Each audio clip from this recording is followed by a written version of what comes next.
finally getting fired up. I want to thank everybody. I see a lot of people in the chat been waiting on us. I want to thank y'all for waiting on us.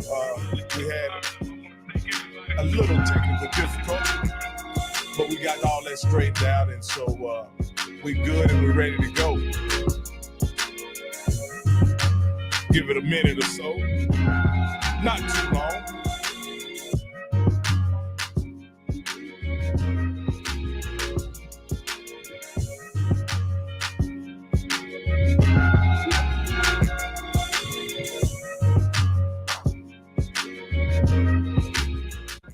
You're listening live to HBCU Coaches Corner. I'm your host, Rocky Miller, along with my co-host from the FAMU, Florida A&M University, the Rattler himself, Stephen Campbell. We also have the man you all came to see. Can you hear me? Yes, I can hear you, Coach. We can hear you.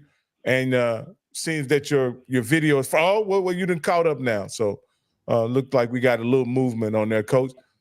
We got Johnny Cole, the SWAC legend himself, the 2010 SWAC champion. Is that correct, Coach?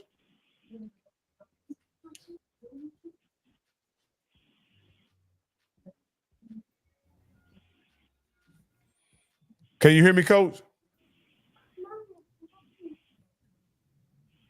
All right, look yeah, like I can hear you. All right. Can you hear me? Coach, I wanted to get it right. You're the 2010 SWAC champion, correct, Coach? Yes, sir. 2010 and Coach of the Year in 07 at SIAC, and 2010 Coach of the Year in the SWAC. Okay.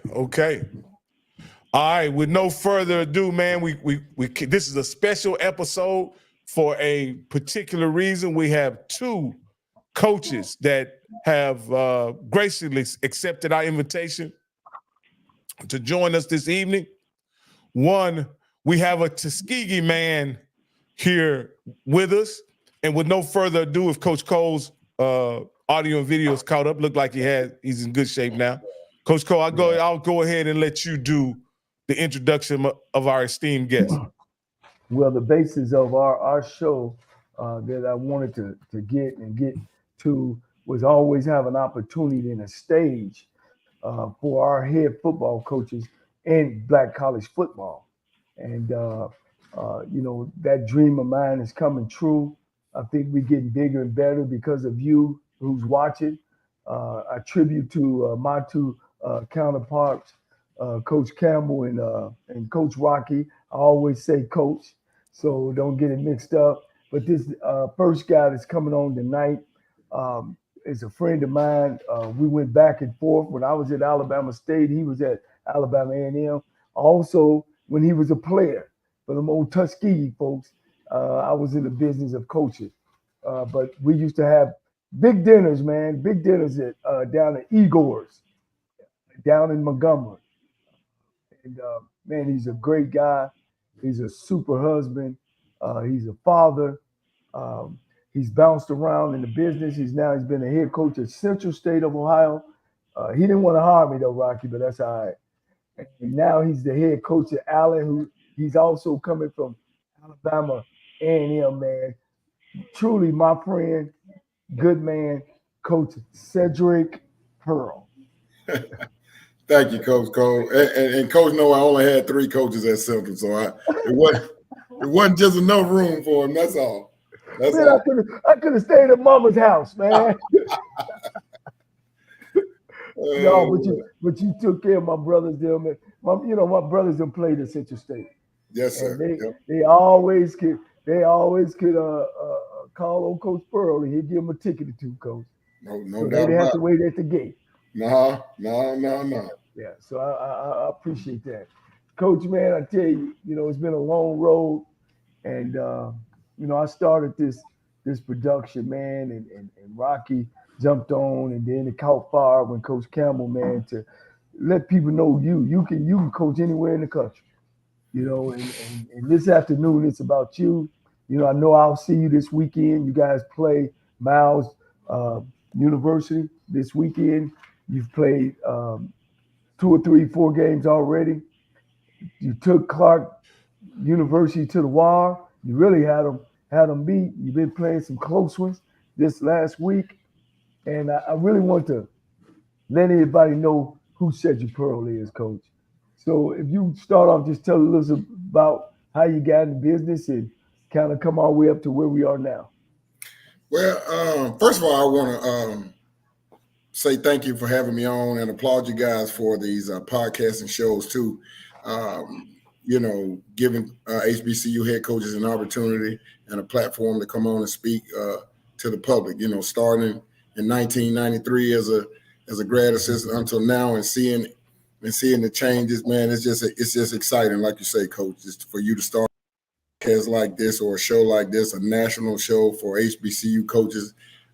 First of all, I just want to say it's outstanding, and you guys keep up the good work. But I'm just I always like to say, man, I'm just an old country boy from Selma, Alabama. Had an opportunity to go to Tuskegee University on a football scholarship.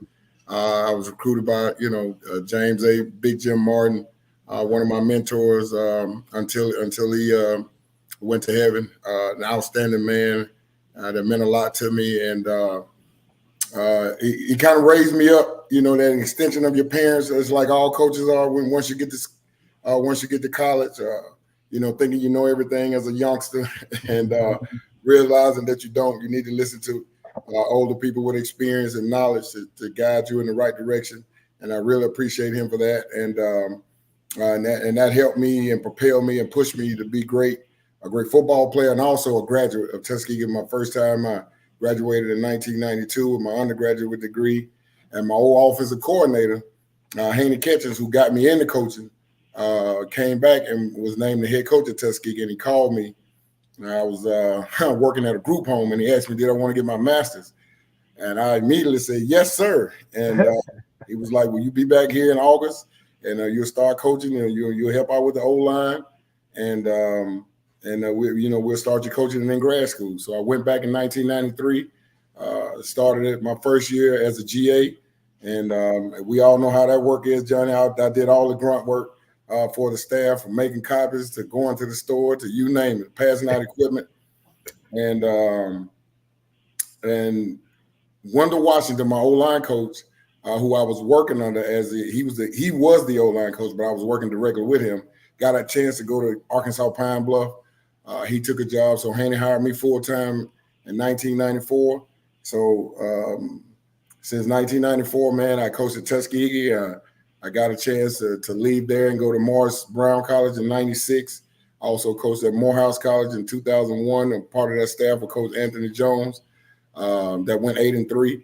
And that propelled us to Alabama A&M, which you mentioned earlier, where we were there about 13 years, my first time there, and won the first SWAC championship for Alabama A&M in 2006. And left there and became the head coach at Central State for about 6 years. Had a pretty good run there. Came back home to Alabama, served as the offensive coordinator at Miles for a year, and then returned back to Alabama A&M for 2 years, and now I'm the head coach at Allen University. So that's kind of been my road to this job right here, and I'm extremely excited about the opportunity to be a head coach again. Yeah, and you also you kind of call your own plays. You're an offensive guy. Yes, sir. I know you like to pound that ball, and I know against us when we used to play you guys in the Magic City Classic, I remember the first time y'all ran unbalanced and ran the power back away from the tight end, and we didn't know what happened. We didn't find out until after the first quarter what was going on. Of course, LC was the DC at that time. Was like, man, how is this working? They hitting this power 10, Coach Campbell, 15. 20. I'm like, Jesus. But of course, I was coming back too, Coach. Yeah, I know. That was part of keeping you off the field, because you were going to score a little bit faster than we were. Yeah, we were going to score, but you were going. 15 plays versus 2 is a little different. So, Coach, now you're at Allen, man. How you like it there, and are they treating you well? I know the president there very well. He was close to my president at Lane College back in the day. Oh, man, I'm extremely happy to be at Allen. Dr. McNeely has been nothing but everything he said he was going to do. He's done so far. So I'm excited to be here, man. My first season, you know, we're 3 weeks into the season, game 4 obviously coming up, and just looking forward to building this program and taking that to the next level. Yeah, I'm gonna turn it over to my guy, but I got last this one. You just had took over the program. You lost 35 players. Yes, sir. You know, you got a whole new team. And coach, I'm giving you your flowers, guys. He playing everybody tough. It ain't like when Keaton took over Allen, they went 0 bad record. But now, man, coach, you playing everybody tough. And that's a tribute to you and your coaching staff. Well, thank you. That's a part of you know, what we try to instill in the kids. We're gonna play for 60 minutes, and we're gonna play hard, and we're gonna play fast and smart, and be real disciplined. So that's what the guys are doing right now, and they're turning into a victory this past weekend versus Point University, and everybody was excited about that. I was glad to get get that W in their system, because after those first 2 heartbreakers, you know, it was kind of tough, but everybody came back to work the next week, ready to go, and we continue on that trend, man. We just want to stay on that track. Coach, I had got a chance to see you guys briefly against Clark Atlanta. Okay. And you know, I'm gonna be honest with you. After I actually went to a Clark Atlanta practice, I actually watched them play Fort Valley State. You know, I watched streaming it, watched that game, and I thought for a Division II team, Clark Atlanta was gonna overmatch a lot of Division II opponents because of not only the quarterback David Wright, but just the caliber of athletes I was able to lay my eyes on at that practice. So I was actually anticipating you guys being really overwhelmed by the sheer talent that was at Clark Atlanta.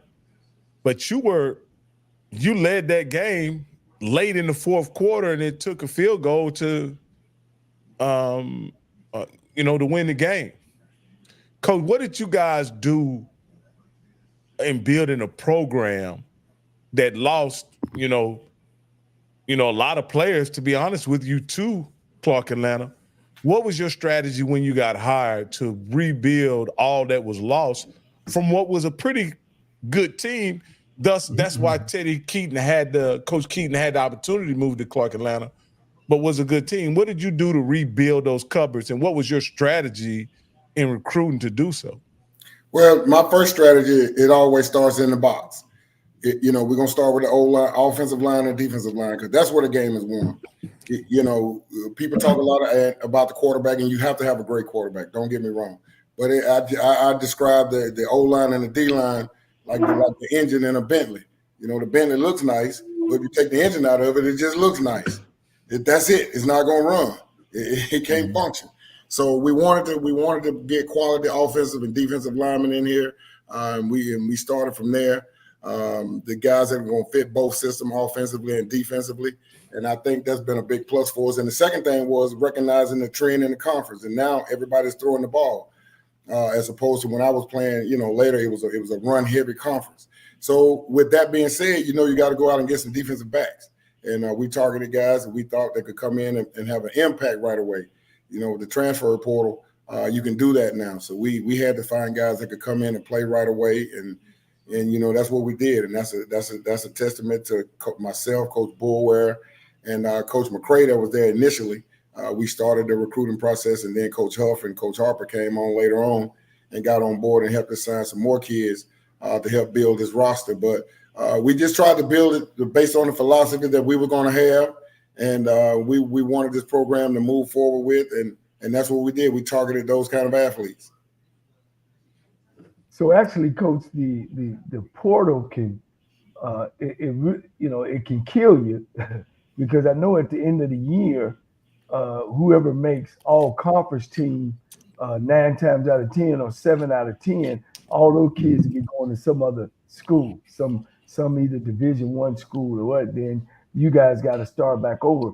But on the flip side of that, there is a place that you can go and feel spots that you need mature players in. Can you talk about that? Yeah, and that's what we did, Johnny.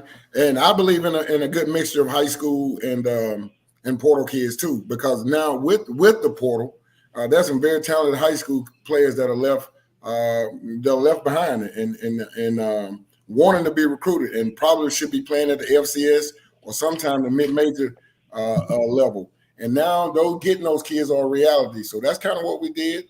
We signed, I think, like 16 kids out of the portal, and then we signed another 10 out of high school. And all of those high school players that we've signed so far have been contributing. And a lot of those guys are in the interior and playing linebacker for us, and they're doing an excellent job. So again, we tried to target talent. We wanted the majority to come out of the portal because so many guys left. But again, we was targeting talent. So if the high school players were better than some of the kids that we saw in the portal, that's what we did. And it's paid off for us so far. Now, Coach, like I said, always, it's your time, it's your day. Go through how you chose your coaching staff, and how you selected them, when did you select them, and what was important that you get first and second. Well, the first thing I wanted to target was a defensive coordinator because, as you said earlier, I call the offense myself. So the offense was already set in stone. And I had just worked with Coach Bulwer at Alabama A&M, and I was the defensive line coach, and he was the defensive coordinator. And the guy is one of the best to do it. I mean, he's coached in the Division II National Championship game at Winston-Salem State. He was a defensive coordinator. He's got 6 championships on his belt between a coordinator and a head coach. And he's also had the number 1 defense in the country on several different occasions. So for he and I to leave Alabama A&M at the same time, and I received the offer from Allen, he was my first phone call because he's a very talented defensive coordinator. And it was a no-brainer for me to give him a call because I felt like he did an outstanding job at Alabama A&M. Some games didn't turn out the way that we wanted them to, but still, if you watch some of our games, you could tell that we were really good on defense. So it was a no-brainer to hire him for his defensive acumen and also the person he is. I wanted great people that these coaches, the players could look up to and guys that they felt like would be mentors to them. So the next person that I hired was Coach Harper, who had worked with me at Central and also was my coach at Tuskegee, one of my assistant coaches. So I've always looked up to Coach Harper myself. He's been a great mentor to me and a great friend, and he's an excellent football coach too. He's coordinated over the years, has a ton of experience coaching on defense. So we brought him on board too, and Coach Huff has the same reputation as well, coaching in the secondary. He's coached at the Division I level. And at the FCS level and Division II level. So he's been successful at all 3 levels in the secondary and also known as an outstanding recruiter. So that was a no-brainer as well, knowing him. And I kept one coach, the offensive line coach, Coach McCray, from the last staff, and he's done a good job for us too. So, just working with him during the spring gave him an opportunity to stay on as the O-line coach because, Johnny, at first I wanted to put my hands on him. But I did give him the opportunity, and he's done a great job. He's done a great job with that, and also kind of serving as the recruiting coordinator. And then lastly, the receiver coach, Coach Kaler, who's also the head track coach at Allen as well too. He was one of our grad assistants at Alabama A&M, and it's one of those things where they say you never know who's watching who. And I always just watched the way Coach Kaler worked and how he handled his business as a grad assistant at A&M, and again, when I had the opportunity to hire him, I gave him a call and he accepted the job. So that's kind of the way I put the staff together. Most of the guys that I knew, like Coach Huff, I knew a little bit but heard a lot about. And once I got a chance to talk to him, it was easy to hire him, and all of the guys are fit right in, man. And we have a great staff that we're all on the same page, and that's one of the main things that I think that have us playing at a high level right now. Coach, I wanted to talk to you about And Coach, we have a lot of, as I like to say, they're HBCU alums, but they're new to the history about HBCU sports and football. You've got a lot of millennials and Gen Z people. So I'm just going to kind of lead into this question with a little bit of history. You know, you coach at Allen University, which is, as they say, one of those church schools. Yeah, AME church, the church school, AME school in Columbia, Yes, South Carolina. Fine tradition. Again, once again, AME church, so important in Black culture, like I say, educating slaves. And Allen is forefront of that. Now, with that being said, in South Carolina and the surrounding area, how have, again, we talked about Allen bringing football back, and I told you I had sponsored Allen for some other endeavors. How is it to bring the community of Allen back to football, and how excited, as I talked to you about some of the older alumni who remember playing football, who actually played football, and how are they supporting you? And then from there, then I've got a question about a couple of your players. Oh, the alums have been great. They've been by the office asking whatever you need, Coach. We're there for you. But also, other than words, they backed it up with some financial donations as well. So the alums are, they're glad to have football back. They're excited about it. Everybody want to do what they can to help see the program succeed. So that really makes me feel good too. Whenever I get a chance to talk to one of the older players, like I said, we got two sets of alumni. One is either 65 or 25 because they had football at one point. They dropped it, then they brought it back in I think 17 I brought it back a couple of times because I know we played them at A&M in 2006 in the Lewis Cruz Classic, I believe, and then they dropped it and they brought it back in 18 again. But our alumni base is kind of, you know what I'm saying? There's a big disparity in ages, is what I'm trying to say. But all of those guys, man, have been nothing but beneficial to me and helpful since I've been back. Now, Coach, one of the things, and Coach Cole talked about the portal and things, but one of the things that you were successful was keeping that all-conference running back, Bo Harrington. And the thing about it is, and also looking at Terrence, talk about what Bo Harrington has done so far for your team, and by him staying with you, what did you sell to Bo, and also talk about what kind of person and player he is for you. Well, it was easy to sell Bo that he was going to get the ball. We all know with David Wright, he going to throw it. So we know. So that was an easy sell. Keeping Bo there, because when I walked in the door, I'm like, Bo, son, I heard a lot about you. I got a chance to watch you film. I'm gonna give it to you 25 times every Saturday. So when I said that, he immediately started smiling, and he was excited about it. And he's flourished so far, man. But the only thing about it, he injured his shoulder versus Livingstone, and he's out for the season. So oh wow, yeah.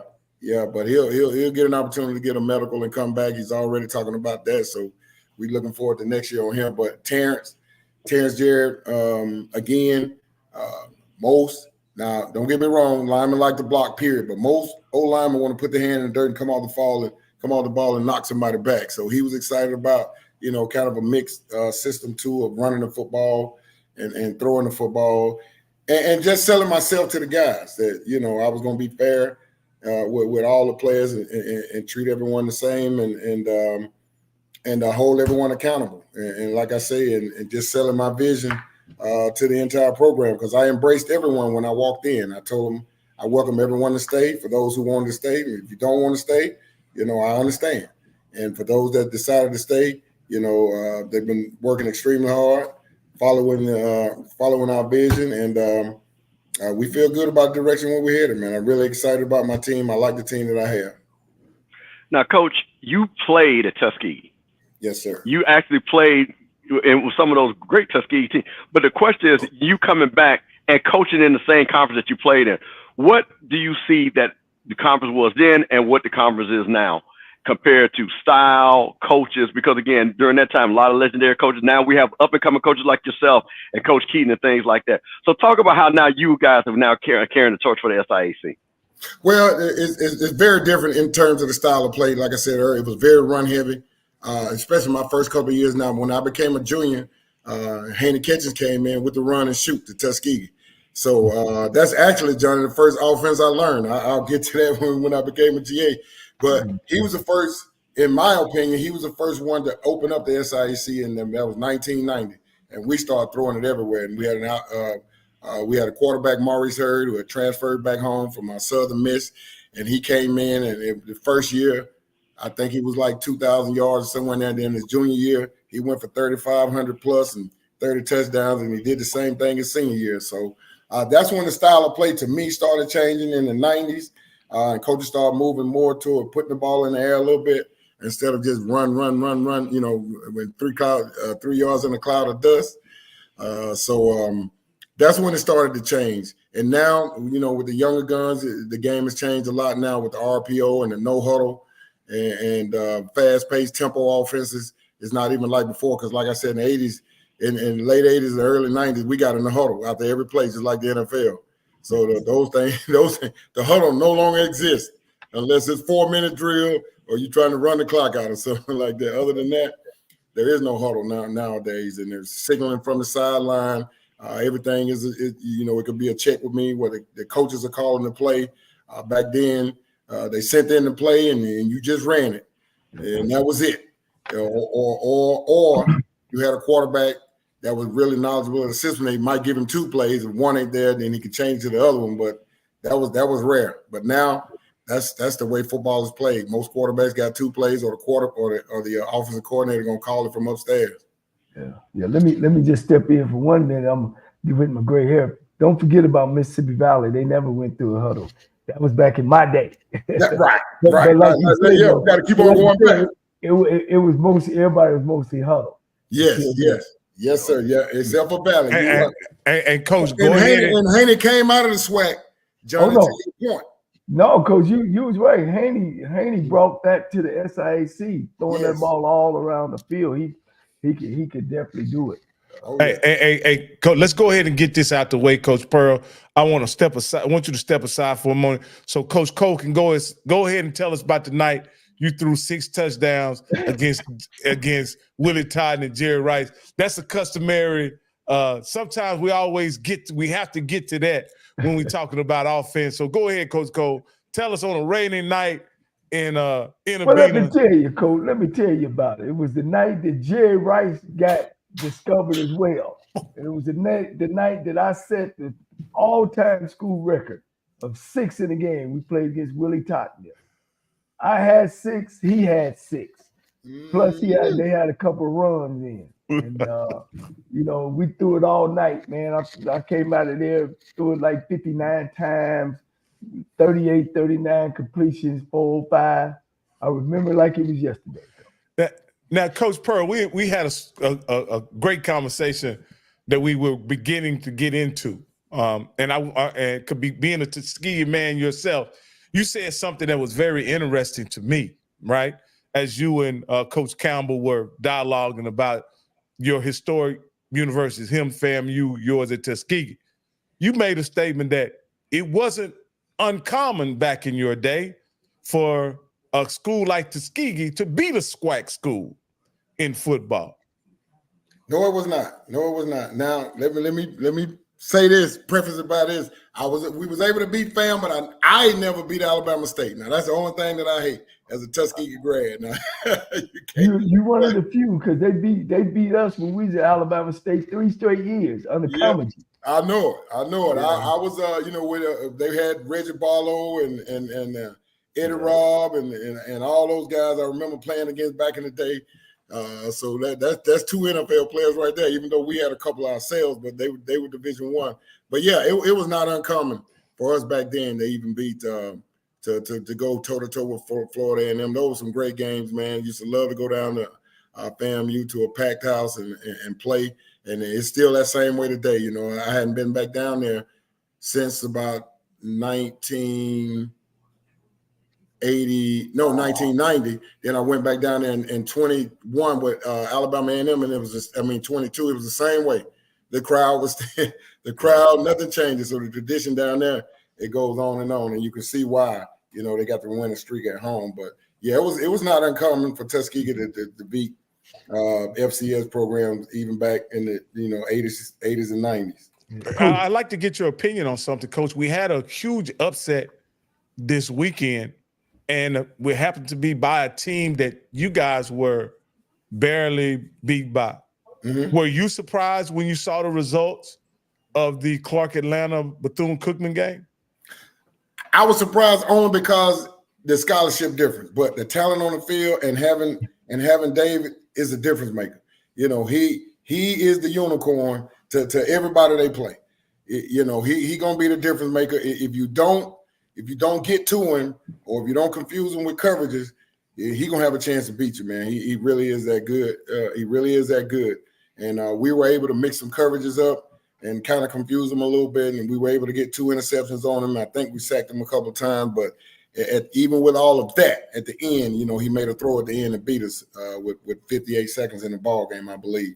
Yeah. So he's a talented player, man, and that's one of those guys. Again, you got to go at him for 60 minutes and shut him down, and really, you got to keep him off the field at the end. You got to keep him out. When we scored and left 2 minutes left, you know, in my heart, I believe in my defense. Now, don't get me wrong, but you know, it's just like having Johnny Cole on the other side, or Tom Brady, or Maurice Hurd. You know, you don't want to give them guys another chance. Still, I don't care. I don't care what kind of defense you got. You just don't. And you know, we scored too soon. You know, and he went down the field and they beat us. Yeah, Coach. You know, we talk to head Black coaches, and some of them come from PWIs.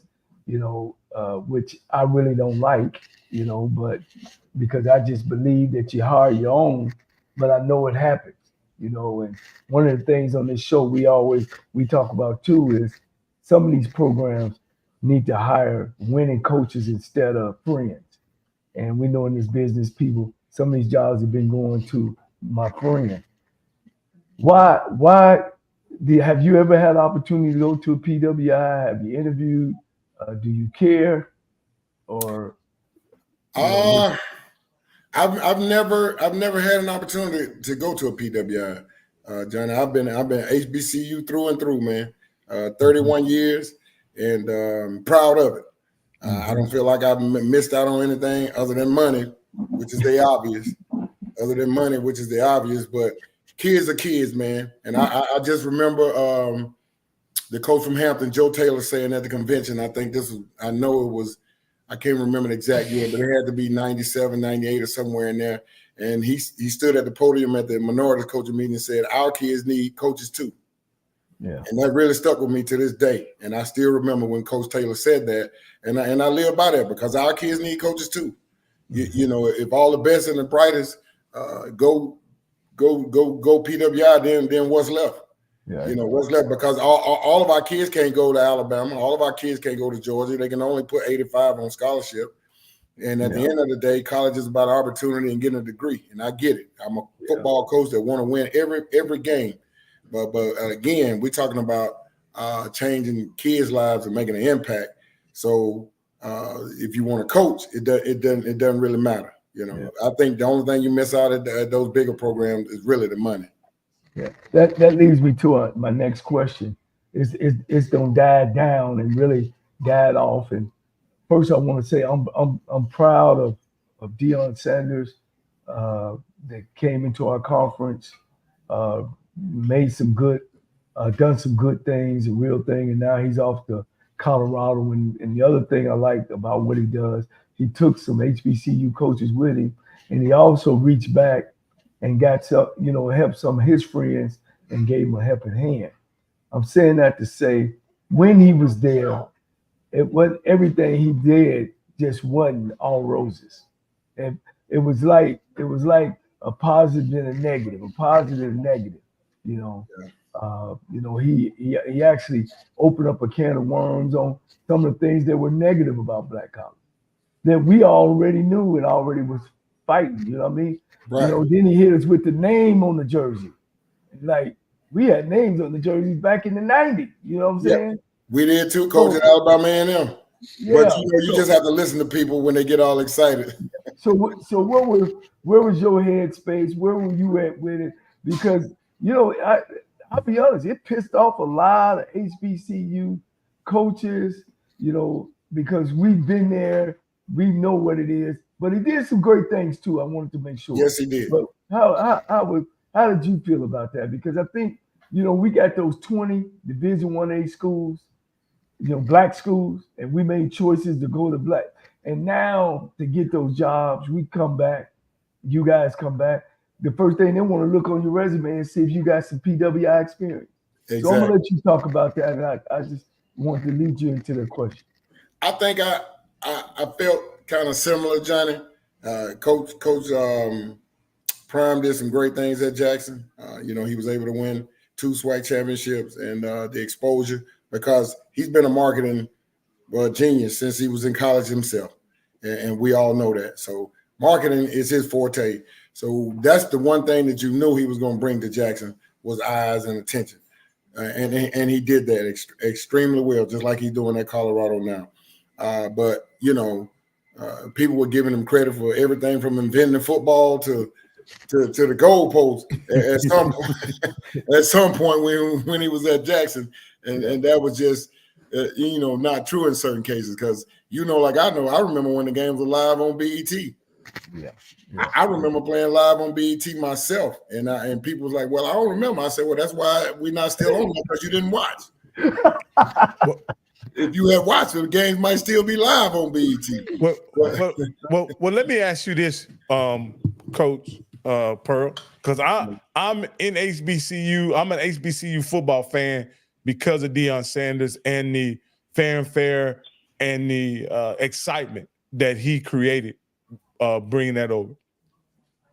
What I've witnessed in, I can't tell what was going on before he came on, right? But I've seen a lot of investment, a lot of excitement in the HBCU fan base, and a lot of coaching turnover in coaching at the helm, right? Meaning that there are a lot of head coaches that have, when we think about that in the SWAC, Coach, Okay. there are no coaches that currently coach in the SWAC other than Cornell Maynor that was in the SWAC, that was a SWAC head coach 3 years ago. All those, they've had tremendous turnover. Do you think it's added some pressure, especially at the Division I level, for HBCU coaches to win? Did Coach Prime add pressure to existing programs and coaches? I don't think he added pressure. It's always been pressure to win at Grambling, Southern, Jackson, all those schools, Alabama A&M. The pressure has always been there. I think what he added was the administrators felt like, oh, now if I get a celebrity coach, then I will get all these eyes to my school and my program. So I think that's what he added. I don't think it was the pressure of winning, because that's always been there. Because again, I've been at about 6. I think I named about 5 or 6 schools. So it's pressure. The pressure has always been there. And I think it was fool's gold too. Yeah. Because he was who he is. He brought the attention. He brought the money. But most of all, what did he do, Coach Rocky? He won. Absolutely. He won. Yeah. He won. He talked his talk and he won. So to me, that was the fool's gold of it.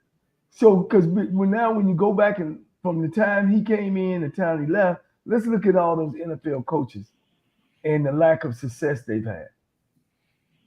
All of them, besides who? What NFL coach? The guy at A&T is an NFL player, Brown. We got Chris Dishman. He's off to a good start, we can say. Mm-hmm. The boy that was at Grambling, got beat. You know what I'm saying? Yeah. So, it was fool's gold. But because at the end of the day, you got to win. Yeah. You got to win. All that stuff is good, but you got to win. You still have to win. Because quite frankly, the former NFL coach has been there forever in the SWAC. I work with one. I played. Anthony Jones was on the Super Bowl team with Doug Williams, who was the head coach at Grambling, and Coach Jones was the head coach at Alabama A&M. They were teammates. Then you take about the other teammate, Coach Monty Coleman, was at Arkansas Pine Bluff. Now, other than Doug, was anybody else a household name like Deion? No, because Coach Jones was a tight end. Obviously, Monty Coleman was an outstanding linebacker, but he was a linebacker. We understand that. The program is all about the quarterback. So Doug probably was the most high-profile guy at that time, but he, at the same time, the flamboyancy wasn't there like with Deion. Now, nobody can match that, man. Nobody. let me ask Mr. Rocky a question, Coach. And can you tell me why the PWIs don't go back and hire a guy because he's an NFL player with no coaching experience? I don't know. Have they ever done that before? Well, I'll say this, and Coach, this is just what I've observed, and you guys, you know, I have friends in coaching. Right. The truth of the matter is, when there's a job open, and you got, whether it's Sam Shade or Chris Dishman available to coach, and it's also Jay Gruden available, and they want to bring a guy on, they're going to bring Jay Gruden Jr. They're going to bring those assistant coaches or those boy wonders that are related to existing coaches on at the NFL level.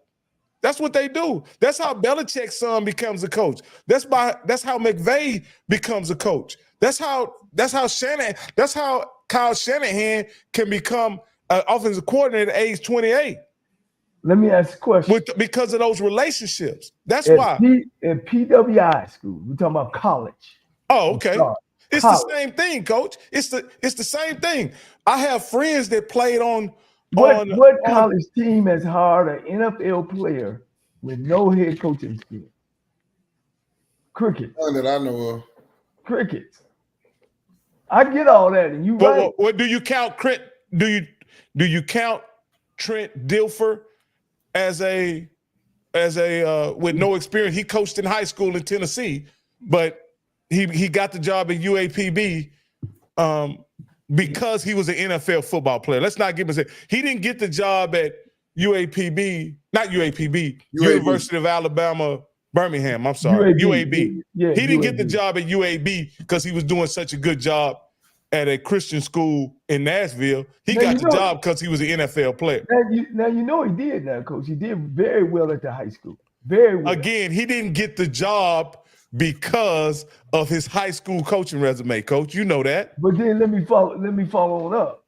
Look what he's doing. He ain't doing so well. He ain't doing so well, is he? Yeah. So I asked that really to show that that's not a winning ingredient. And for us, you know, we got this little open window that we have these 20 Division 1A schools and probably about 20 Division 2 schools, man. You know, and Rocky, you said yourself, that's how me and you really got where we are today. When I first met Rocky, Coach, he said, man, black colleges don't care about no football. I said, man, you crazy, you know. And then he proved the point to me that he was right. You know, we don't look at resumes when we hiring folks, man. You know, for some reason. So what is your take on that, Coach? We go at it all the time. So, well, it's like I said. I think that trend is going around. I've noticed it in my 30 years a couple of times. Again, even from taking guys from Division I. I remember when George Pugh was the head coach at Alabama A&M. I think he was coming from Houston or Arkansas or somewhere at that time. Again, the Stump Mitchell was at Southern. All of these guys that have been around. You know Stump Mitchell, Coach Rocky? Yeah, of course. And Stump Mitchell is a legendary position coach in the NFL. Yeah. Right? Now let me say this. I think, and this is just my belief, when you're in the NFL, they have so much support around the football team, right?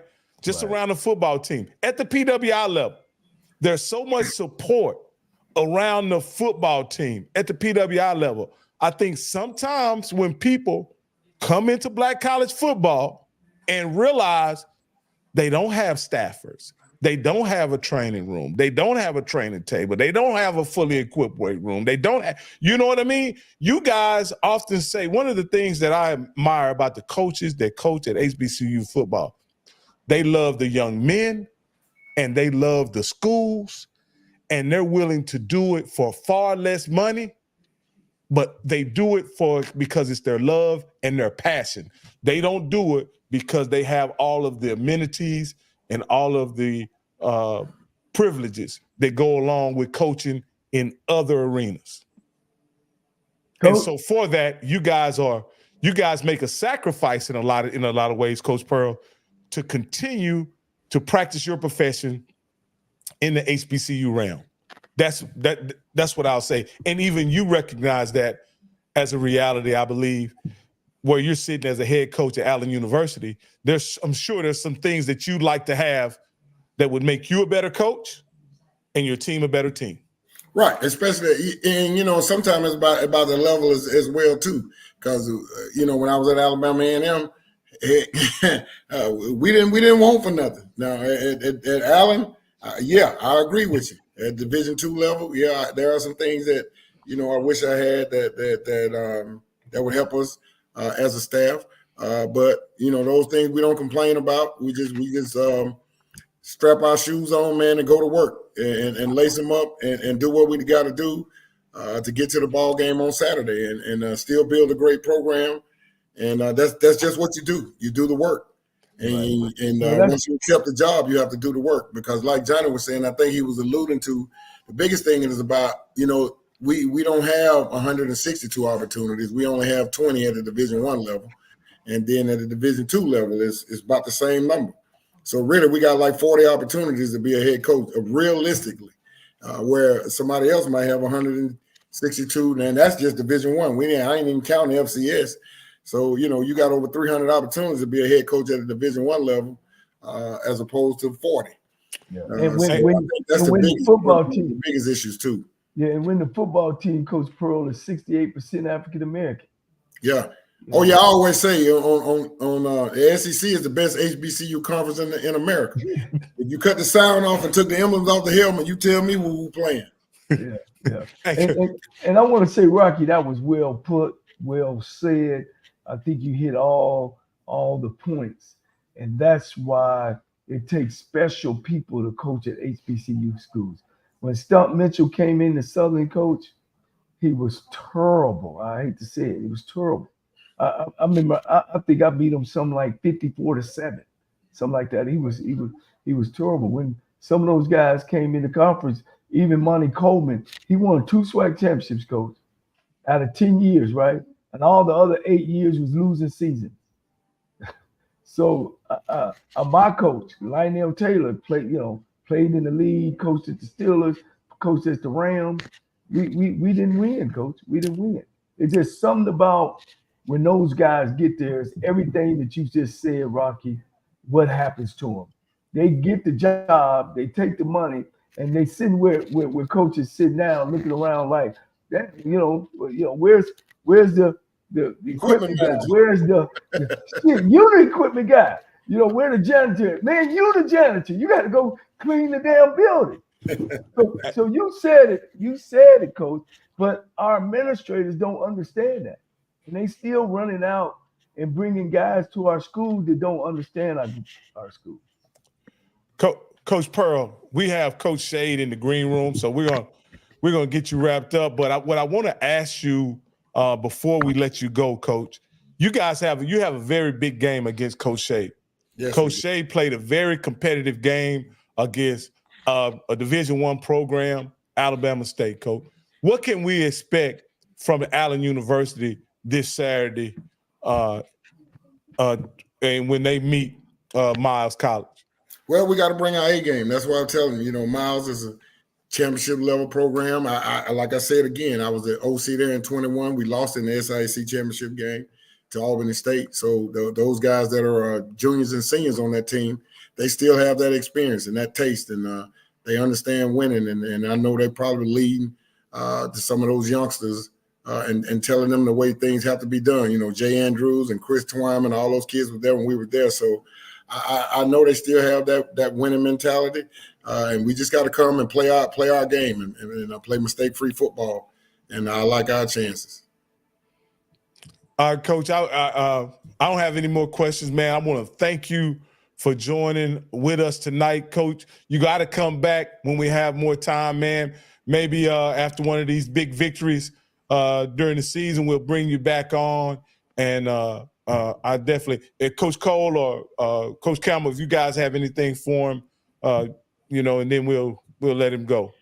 No, I just want to, again, Rocky and Coach, you asked Coach all like, but Coach, I just want to just say one thing though, and you being an HBCU alum, very proud of you, brother. You came around during my time, but there were 2 coaches that beat Coach Prime, and they were both HBCU alums. Don't forget that. Oh yeah, Cornell Manor was one. That's right. Don't forget it. Well, Cornell, I'm talking about Trey Oliver. And Cornell Manor, hey, ain't no doubt about it. Yeah. And Coach Pugh. Coach Pugh. And South Carolina State. 3 then.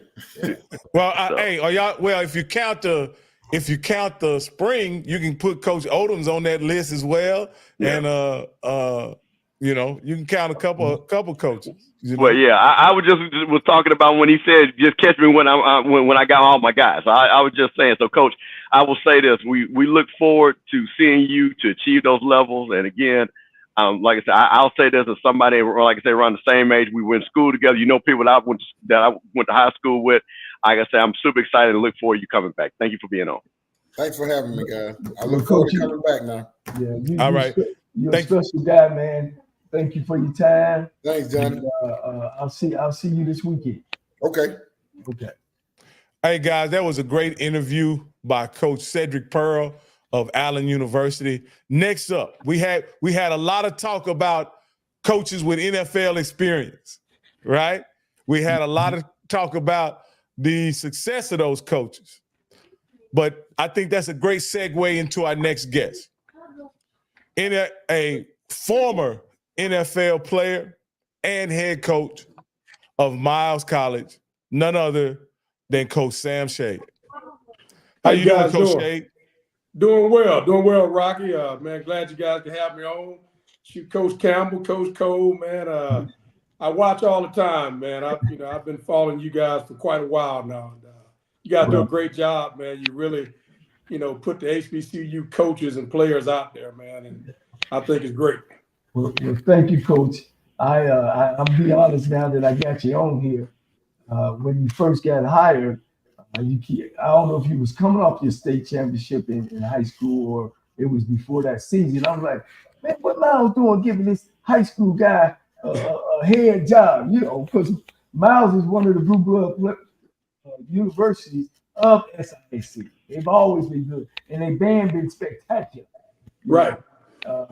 But man, and then I said, well, let me check your staff out. This guy's getting it done. Coach, you're one of the few guys. I've been around this conference a long time. You're brilliant. You're smart. First thing he does, Coach Cameron, Coach Rocky, is go out and get an experienced coach that has done it to help him put together a staff. And he does it, but Coach George Pugh had been around so many Division I schools. He was the head coach at Alabama A&M. And talking with Coach Pugh and how you guys have put together this sensational staff, man, it's unbelievable, man. And that's a tribute to you. A lot of guys your age and stuff get these head jobs, all their friends and stuff like that. You stayed with the business, man, and I want to applaud you for that. Even giving Coach Pugh is an older coach that's been around, and just kind of talk about that, Coach. You can explain it better than I can, but my hat went off to you, and I see why you win, and you're gonna continue to win. Well, first off, a lot of people when I got the job, I was coming from the high school ranks, but I actually had been a college assistant coach for over 10 years, and had a chance. I coached at Samford University in Birmingham, my hometown, for 8 years. Coached at Georgia State over in Atlanta with Sean Elliott on the new staff. Coached 1 year with the Cleveland Browns, actually under Hugh Jackson his last season, and ended up we got let go up there. So been through that, been let go as a coach, and came back home to Birmingham, my hometown, and my son was going to 9th grade, my youngest son, and wanted to spend some time with him, and ended up taking a high school job, a high school head coach job, and I thought I'd be in high school. I thought I would do high school the rest of the way, and the Miles job opened up. Some people reached out, and believe it or not, you know, when you're an assistant in college, you know, I was one of those guys. I had aspirations of becoming a college head football coach, and so when the opportunity came, Coach Pure and I, we've known each other. Actually, we lived in the same neighborhood for, you know, over 15 years. So I got to know him, you know, through coaching and those type of things. And he was one of the first guys I called because he had been a college head coach, not only college head coach, but an HBCU head coach. He was at Alabama A&M when they were Division II. And, you know, so a lot of the things that I was going to have to face, he had already faced. And man, I was excited when he decided to come on board. I actually brought him on board as chief of staff. And we lost our tight ends coach, who was a part-time coach. And so I told Coach Pugh, I said, "Hey man, I don't have enough money to go out and get another tight ends coach. So hey, you have to coach these tight ends." And man, he's been great, man. He's got a great set of eyes. He sees things I don't see.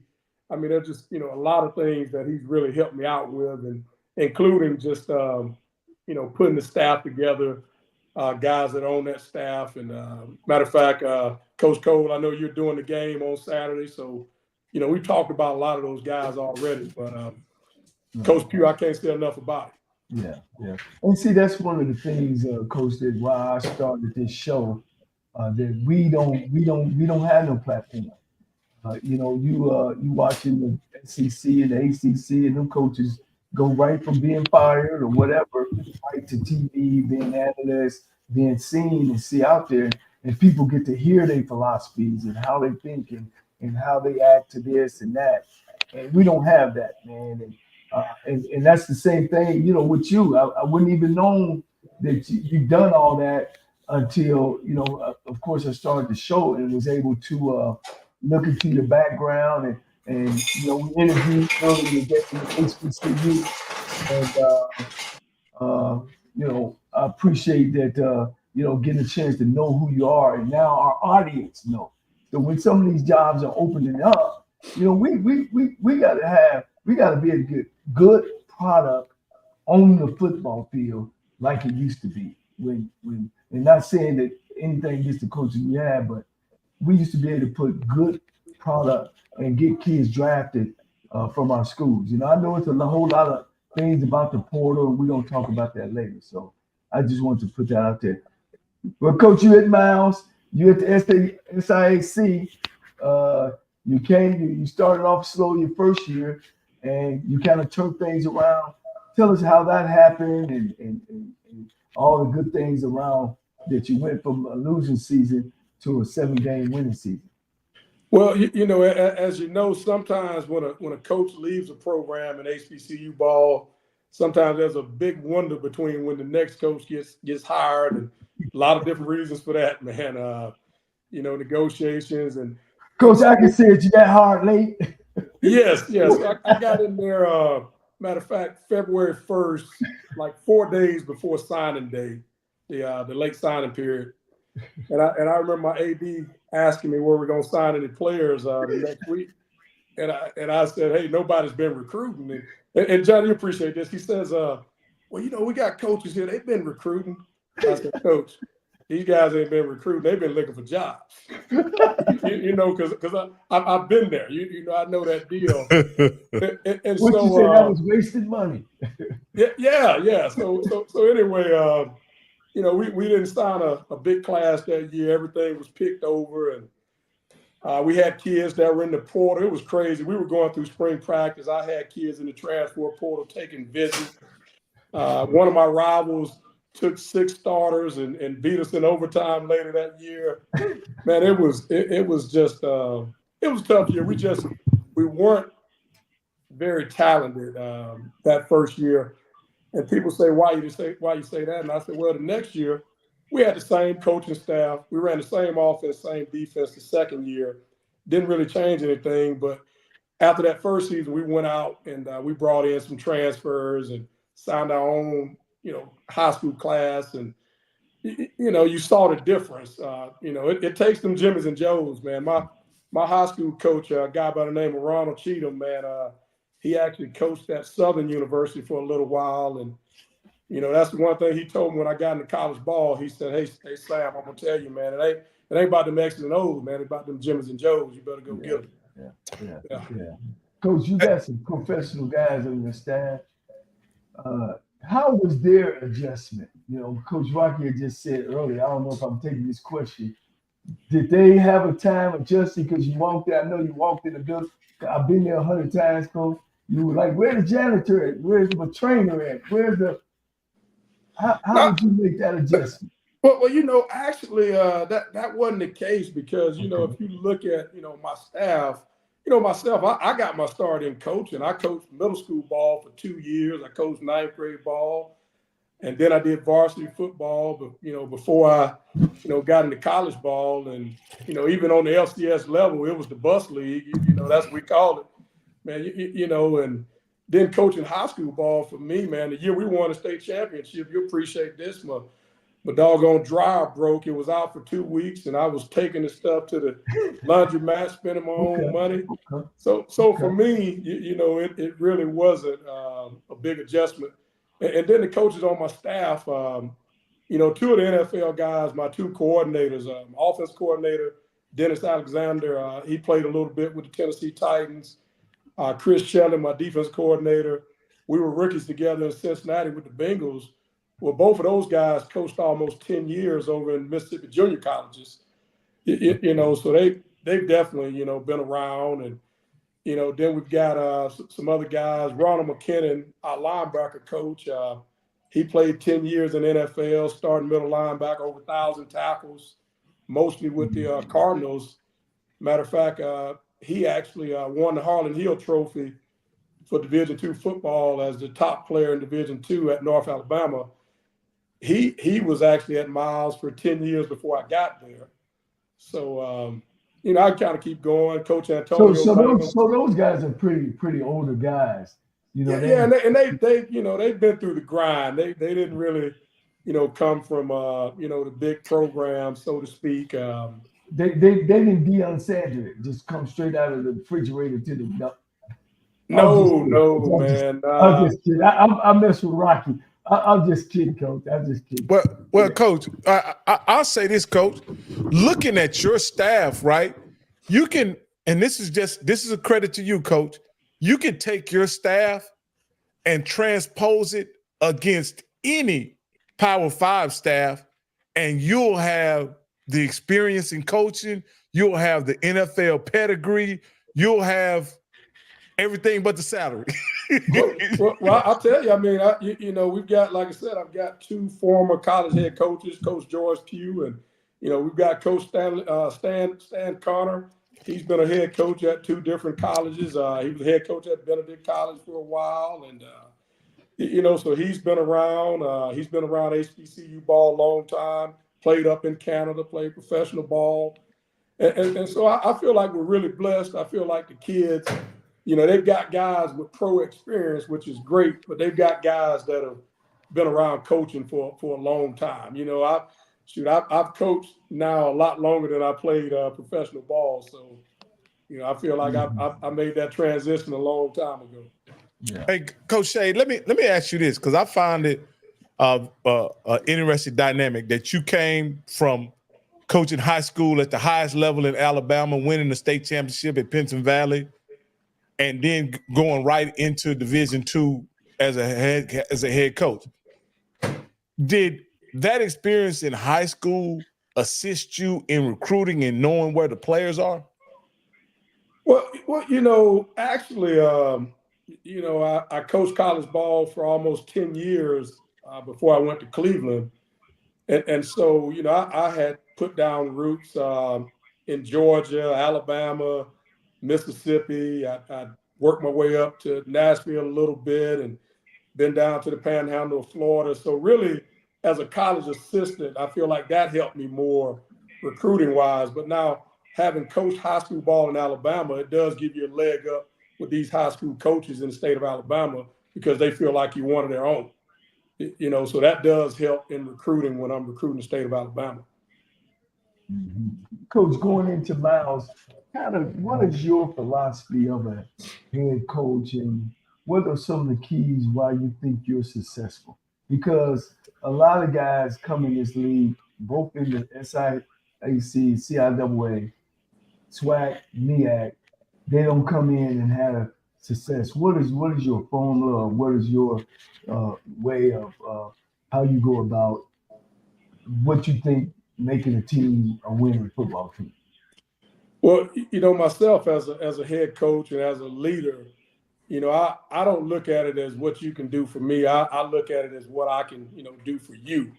And that's what my coaches, I tell all my coaches, and you guys know this, I'm one of those guys, I say, look, man, hey, you come in here, you work your butt off, man, I'm going to try to put you in the best situation possible to have success. And, I understand guys have aspirations just like I did. So, if something comes up, we have a good year, and, just let me know, and I'll help you as much as I can if it's something else that you're interested in, another job you're interested in. And, even with our players, especially in today's time, with the NIL and with the transfer portal, you pretty much, some of these guys, when we recruit them, we know if they come in and play the way they're going to play, that, people are going to come in and get them to transfer. It's just the nature of the beast. We had it happen this past off season.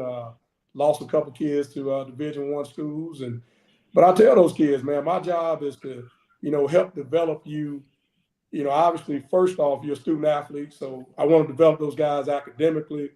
We want to develop those guys, obviously, as players. So that if they're good enough, then they got an opportunity to go to the next level. And that's what I tell guys. I tell them, look, if you're good enough and God willing, you stay healthy, it won't be because of this staff that you don't get that opportunity. That's what I tell them. But also, I want to develop those guys spiritually. And, we're a CME school, Miles College, private, Christian. And so we can, do some things, for those guys spiritually that you probably can't do at, some public institutions. And, the biggest thing is just help them develop and become better people when they leave our program. Coach Hey, Shay, Coach, go ahead. I'm sorry.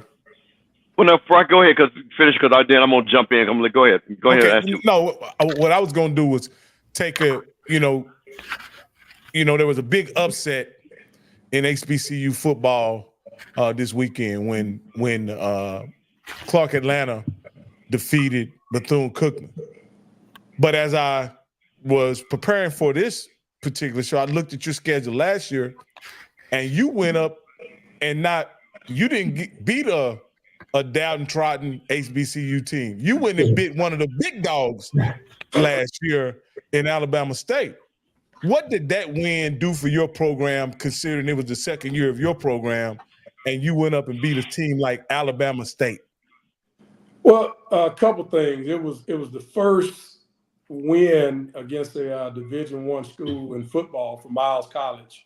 So obviously that was huge. One of the things I talked about when I came to the program was, they had won conference championships and things like that. But, I want to do more. And, Coach Cole will tell you this as coaches, man, I feel like you're always trying to improve it, always trying to make it better. And if you're not, then it's time to go do something else. So, I'm one of those guys, man. I'm trying to, take the program places, that it hadn't been. I want to compete in the Division II playoffs. That's something I want to do. And, by winning that game last year, that's one of those things that I talked about on the front end hadn't been done. And it just goes to show that, Division II football is still strong. And I tell our guys all the time, I know they've got more scholarships than we do, but, we're going to put 11 guys out there, and they're going to put 11 out there. And, if we coach our 11 up a little bit better and toughen them up a little bit more, we got a chance. Coach, good evening. How are you doing? Doing great. Hey, well, Coach, listen, I just want to say I'm a huge college football fan. I remember when you played at University of Alabama, you played on one of the all-time greatest defenses, beat the University of Miami. But, Coach, you were always known when they would talk about you as a player, as Sam Shea's a smart player. He's always in the right position. Coach, you went on, and Ray Rhodes, Marvin Lewis, guys like that you had worked with, played under, and things like that, and now you come back to Alabama. Coach, you being Sam Shea, one of those legendary players, I heard Patrick Ewing say this. My name means a lot to the parents, but not as much as to the kids. Do you find a lot of that, hey, that's Sam Shea, national champion, leader of that Crimson Tide team that really helped bring the Crimson Tide back? So as you're going out recruiting, do you see a lot of that disconnect a little bit between the parents and the kids you're recruiting? Absolutely, man. Absolutely. The kids nowadays, you'd be amazed at some of the guys that they don't know. I'm talking about Hall of Famers. Man, I had Darryl Green come and talk to our team, man, a couple years ago, and it was awesome, man. But I knew they were going to struggle, so I had a video that I played before he talked to the team, and man, it was awesome. And he walks up. And he was a Division II guy, small school. Yeah, I played against Darryl Green in Texas A&I. Darryl's my guy, man. He called me up one day. We talk every now and then, and he called me once. He said, "Shay, man, I'm driving to my hometown, Houston. I'm gonna come through." He knew I was at Miles. He said, "Man, because I've been telling him to come talk to my team." So he comes in. He brought his gold jacket with him, man, gold Hall of Fame jacket, and he walks in. 5'8.5", 5'9".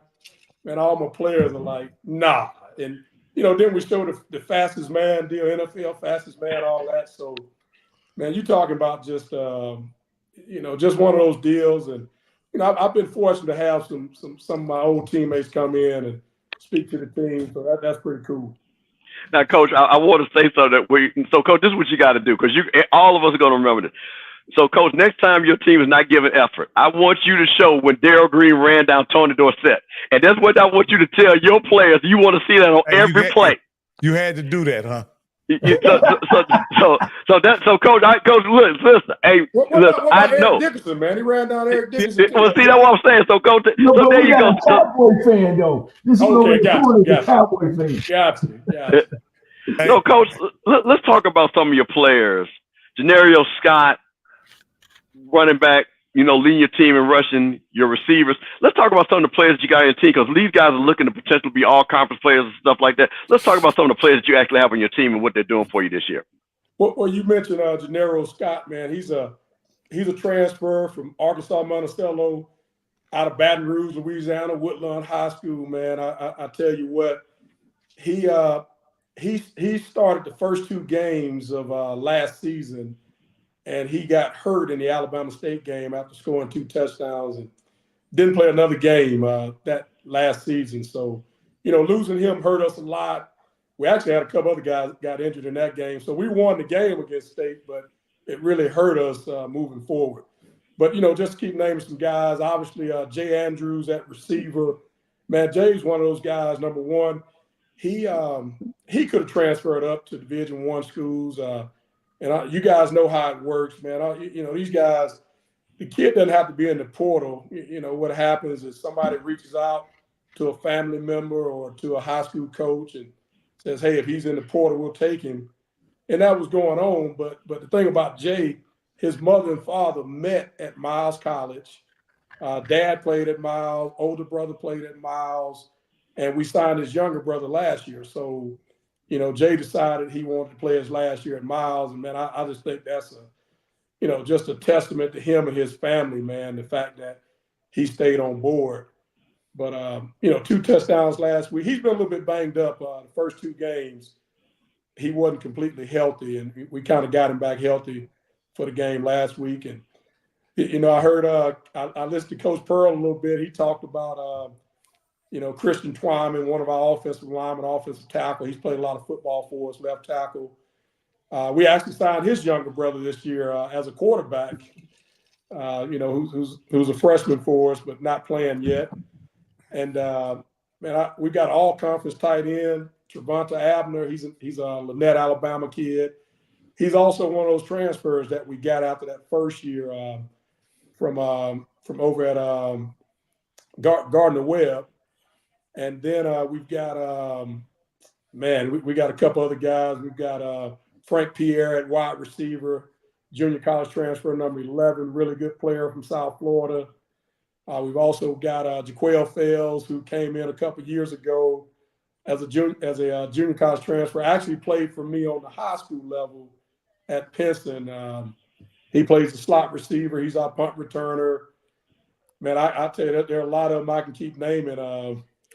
We've got another receiver that's an all-conference kick returner for us, Jalen Peterson, local kid from Ramsey. Really good player. Just kind of one of those fearless return guys. Then you flip over on defense. We've got the leader of our defense guy by the name of Jermichael Rogers. He's from Bessemer, Alabama. Right here, right outside of Birmingham, home of Bo Jackson, home of James Winston, guys like that. But Jermichael had 10+ sacks last season. A lot of tackles for losses. He's one of those guys that's really explosive, plays the run well. Plays with great leverage, great pass rusher. We've got a couple other guys on that front, on that D line. Zion Sharp, a local kid, he's a senior, plays D tackle.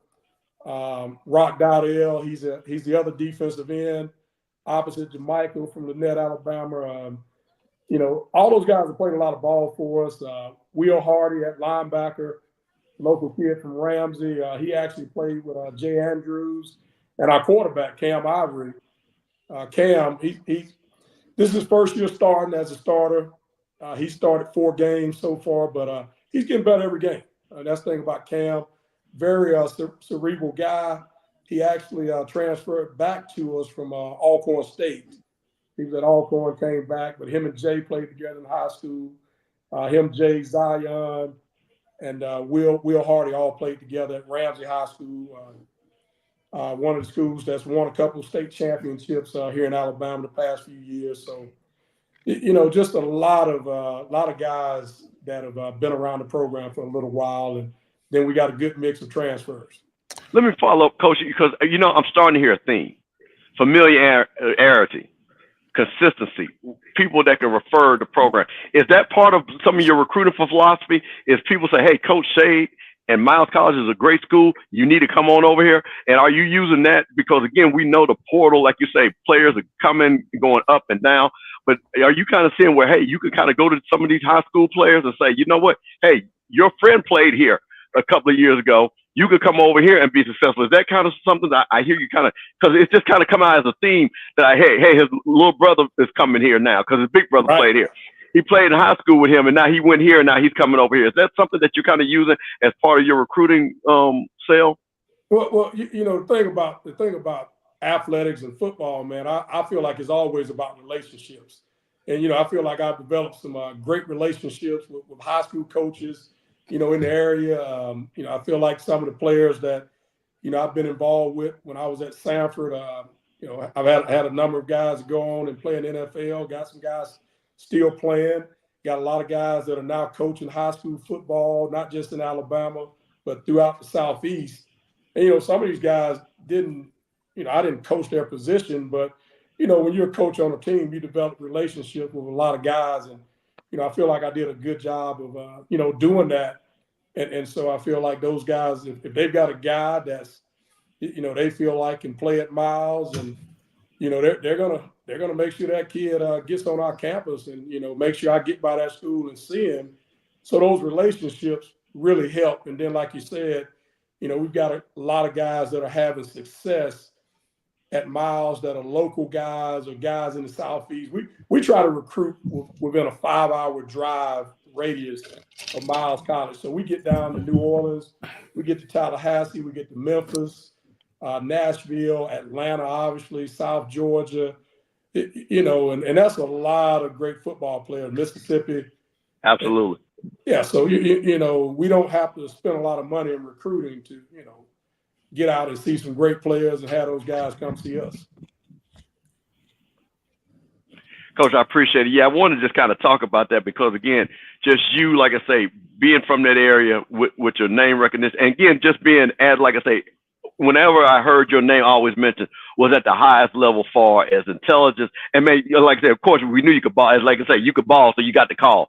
So I just wanted to just let people know because see, Coach, I have to let people, again, I was telling Coach Pearl, we have a lot of younger people that are HBCU alums that when a person like I say, and I want people to know how great these coaches are at that they were players also, you know what I mean? And things like that. So that's the reason why I kind of like to bring that out, Coach. Well, I'll tell you what, man, I'm one of those guys, man. A lot of people, you know, I actually never thought I wanted to coach, man. I know that sounds crazy, but, you know, I was one of those guys. I loved the game, you know, loved everything about it, practice. I was that guy, man. I didn't care how hot it was, none of that. But, you know, I always thought, hey, man, I got a finance degree from Alabama, man. When I finish pro ball, I'm going to go make a lot of money, start my own business, all that stuff. But, you know, I had some guys in pro ball, man, some of my coaches, you know, guys like Marvin Lewis and Ray Rose, guys like that used to always say, hey, man, you ever thought about coaching? And I was like, nah, man, y'all work too many hours, man. And shoot, man, I get here early in the morning. Y'all been here 2 hours. I pass by here late at night, man. Y'all still here. I was like, nah. So, you know, I get out of pro ball, man. I get my insurance license, all that. And buddy of mine gets me to volunteer coach, man, middle school. And man, I did it for free, man. I coached for free until I went to college ball, and I loved it. You know, and funny thing is, man, I went to the big national coaches convention, the after coaching convention, and I saw a couple of my old pro coaches, and they started laughing, man. A guy named Charles Daniels, man, was one of our special team coaches. He saw me and he just started laughing. I said, man, how did you know, that I needed to coach? He said, well, hell, man, you was telling everybody what to do already. Hell, you was already coaching. But that's man, the thing, Coach. I never saw it like that. Playing safety, man, kind of like quarterback of the defense at times. So, because that's what they used to. I would see those games, and again, this is right where the SEC championship started and things like that. Because that's what they always used to say. He's quarterback at the defense. You always made sure. I would see, and this is for my young folks. You would see Sam Shade like doing this, telling guys. And we're talking about guys, Antonio Langham, George Teague, those defense. Like I'm talking about first round pick. The Shade is like, y'all got to be here. So, Coach Shade had a good football career going until he went to those dirty, nasty, low down, good for nothing Redskins, Coach. Well, the saying, man. I was in Cincinnati for 4 years, man. And that's why I like you. I'm a Bengal fan. Coach, I had a great experience. I didn't want to leave, man, but they didn't want to give me market value. So the old saying, man, if they paying, I'm playing, man. It was time to go, man. That's why it doesn't bother me about these kids, man, when they're dealing with NIL and transferring. I tell them, look, man, hey, I did it. My contract was up. I could have stayed in Cincinnati, but I did what was best for me and my family. Let me ask you this here, Coach Shea. Did you get a chance to play with one-toe Deion Sanders when you went because he left his good toe in Dallas? I went to Washington in '99. Deion came in 2000. And man, our team we were stacked, man. We had 9 first rounders starting on defense. Myself and one of the linebackers, Sean Barber, were the only guys that weren't first rounders starting. And tell you what, man, he wasn't the same guy when he came. No. He was damaged goods. His toe was bothering him, his back was bothering him, man. He was walking across that locker room, man. I'm looking like, man, how is he gonna play this week? I mean, it was. Just one of those deals, man. He wasn't the same guy, when he came to Washington, and then he took a couple of years off and went back to Baltimore. But I had a good experience with Deion, man. Because you kind of see the stuff, you see it on the outside looking in, but man, the guy, I mean, he did everything he could do to try to get himself ready to play. And he was a team guy, man. He took guys to, the Bible study with him and, stuff like that. And, he was actually, really down to earth, man. So it was a good experience for me. But, then Marty Schottenheimer came in as our coach the next year. And, Marty was old school, man. And, some people felt like, that was kind of, Deion didn't really want to play for Marty. But I thought his body just wasn't right, so he got out for a minute. I actually was at the University of Cincinnati when you got drafted. Oh, wow. To the Bengals. Wow. I lived in Cheviot. Okay. Yeah. So I was over in Kentucky, man. I was Buttermilk Pike. Yeah, you was over there in the high rises. I was trying to get close to the airport. That's for sure. Hey, my wife is from Cincinnati, and she always asks me about, did you know about the SWAT team? I'm like, the SWAT team? See, there you go. That's what I did. That's what she said the Cincinnati Bengals defense was called. I didn't know nothing about no SWAT team. Maybe that was in the 70s or something, but no, probably the 80s, man, when they had those Super Bowl teams. Those guys that went to the Super Bowl. Hey, Sam, it was the 80s, coach. So yeah. Yeah, they had some squads now, man. They had some teams back. All those guys still live there when I was there, because they played there so long. Great guys, man. Anthony Munoz, all those guys, man. Great. Well, Coach, let me ask you this: all the Miles College alumni, they sleep right now. What's next for Sam? Shit. Well, you're doing a great job, coaches. You don't turn lemon to lemonade. You don't turn lemon to lemonade, coach. You're gonna have a great year this year. Is this it for?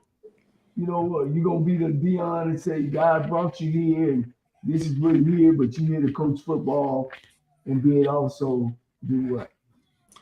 Well, the one thing, I'm born and raised in Birmingham, man. Me and my wife.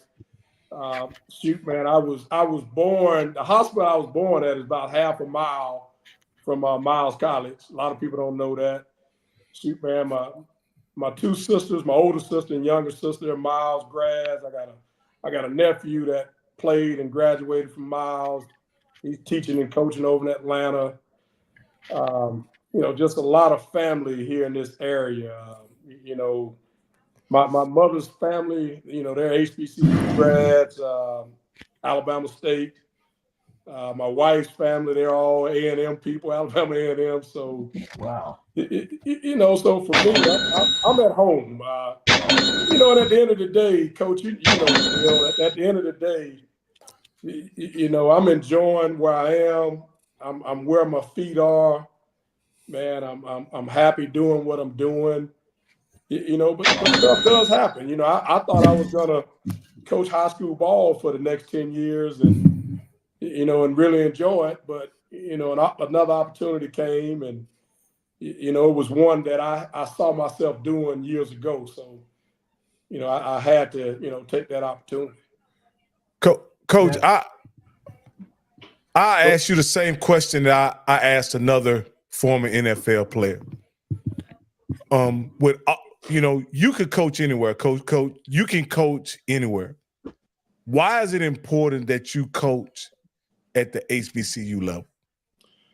Well, for me, first off, when I was an assistant coach on the college level, and you guys talked about it earlier. I mean, even at PWIs, almost 70% of the guys that were there that I was coaching looked like me.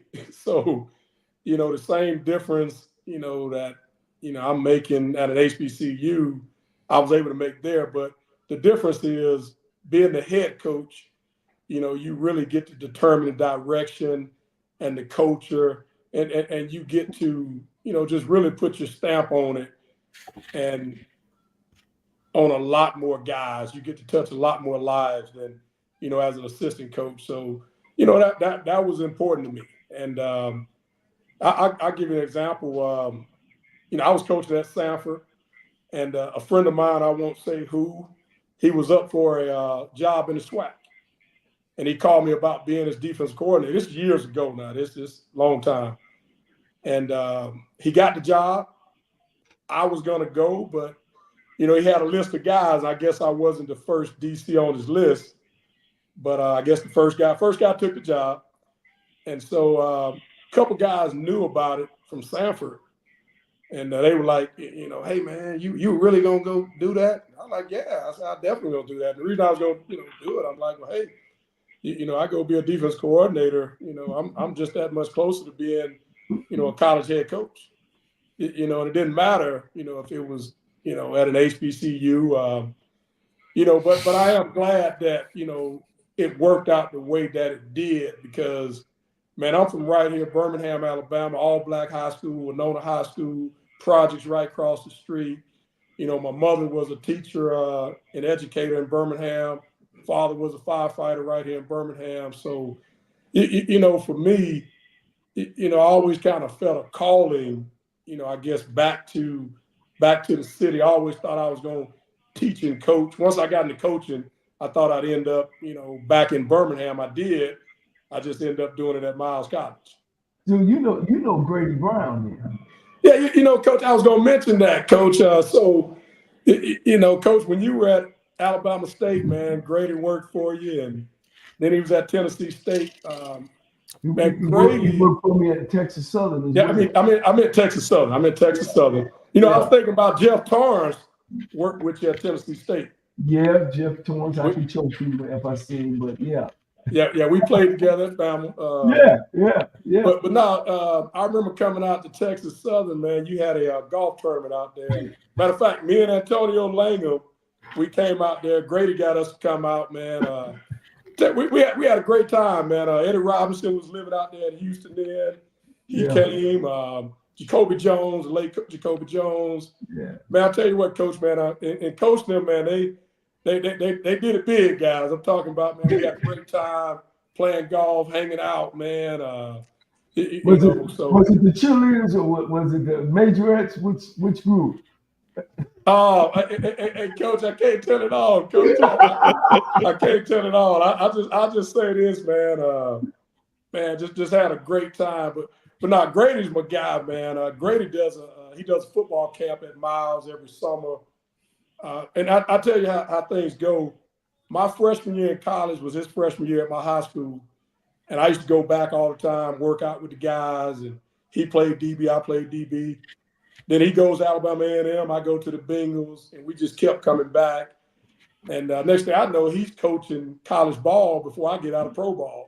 Yeah. And, so the tables kind of turned, man. Grady's actually one of those guys I talk to a lot, when it comes to football. He's a defensive back coach for the Pittsburgh Steelers. And, I think he's going to be a DC pretty soon. But, one thing about me, man, he's younger than me, but, man, I'll listen and talk ball with anybody. And, I'm always trying to learn. And like I always say, man, if you ain't trying to improve it and make it better, then, it's time to get out of it. Coach, I hate to tell you, man, you've been bit by the HBCU Football Coaches Corner. Every guy has talked on this show that went on to get new jobs. Oh, man. So I'm great. So I'm great to be messy, Rocky. Boy, Alabama A&M, boy, we show right up the road from you, Coach. It's just another hour drive. Oh, come on, Coach. Coach, don't do that to me, Coach. Well, now, Coach Shane, listen, I'm gonna get you out of this. These two guys, people mad. And my players. We got a big game this weekend against Coach, listen, these guys are messy, Coach. They are messy. They are messy like that. I'm gonna get you out of this, Coach, because I'm the one that always have to clean up their mess. Now, Coach, what Coach will tell you, now here's the thing, though. Most times when the coaches come on the show, they win their next game. Now, the thing about it, you play Coach Pearl, so I don't know what's going to happen. See, that's the thing about it. Coach Pearl, man, Coach, they playing some great ball, man. Clark Atlanta, everybody talking about Clark Atlanta. Shoot, Allen was up on them for most of the game, and if they cut a minute off that game, they win. Yeah. Man, Coach Pearl's doing a great job, man. Yes. He really is, and he's one of those old school guys, man. They're gonna be physical and run the ball and stop the run and all that type of stuff. That's kind of a little bit of me too, man. I like to be able to run the ball, and I want our guys to be physical also. So. It's gonna be a tough physical ball game, and I think the team that makes the least amount of mistakes doesn't turn it over. I think that's who's going to have a chance to win it at the end. Hey, Coach Shade, Are you guys, Birmingham is a pretty good ways from Columbia. Right. So does your guys, I'm assuming you guys bus over, right? Yes, sir. Yes, sir. But you guys don't bus over and get out the bus and just go right to the stadium and go play the game, do you, Coach? No, not for the away games. Away games, we'll leave on Friday morning. Oh, Yeah, okay. Now we got to drive through some bad weather to get there. Yeah, I changed my flight. I was gonna come on Thursday, but I'm not gonna come to Friday morning because of that weather. Okay. So y'all Yeah, gonna Coach. drive through the weather? Yes, yeah, we're gonna have to drive through Atlanta on Friday, and it's gonna be raining.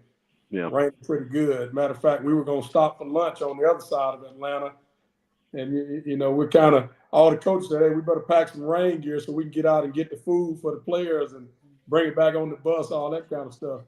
Right.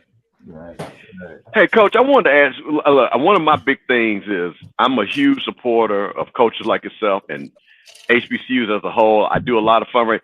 Coach, I tell you what, tell the people out there how they can support your football program, how they can support you. Are you on social media? What can they do? Because, Coach, one thing about what we like to do at Coach Corner, we do a pretty good job of helping people fundraise. Coach, we know that once again, like I said, you got a whole bunch of jobs, not only head coach. But Right. What can people do? Like, where can they go to donate to the football team, to support the football team, and also follow you on social media?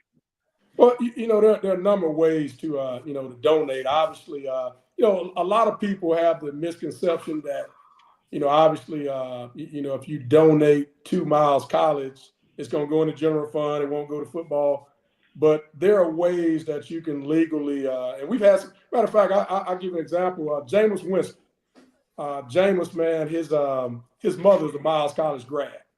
So Jameis has given money to Miles College for a number of years through a scholarship and also money directly to the football program. And it's just the way that it's written up when it goes to the school. I basically decide how that scholarship money is given out, and that's by merit, academics. But then part of that money goes into the football program, the upkeep of the football program, things like that. And so that's one way. And then there's a Miles College, Golden Bears Foundation that people can give to through the athletic department. And, when you give to that, if you direct that money to football, that's where it goes. So those are two ways, obviously, that you can give. And ways that people can reach out to me on social media, X or the former Twitter. I'm at Coach_Sam_Shade. And that's on X.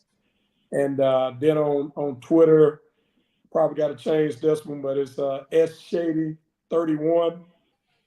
So yeah, I've had that one for a while, man. I probably got to change that one. Yeah, Coach, you got to watch that. You might be getting the wrong DM. It might not be recruiting day that you get in that one, Coach. I just hit delete. I just hit delete on that, man.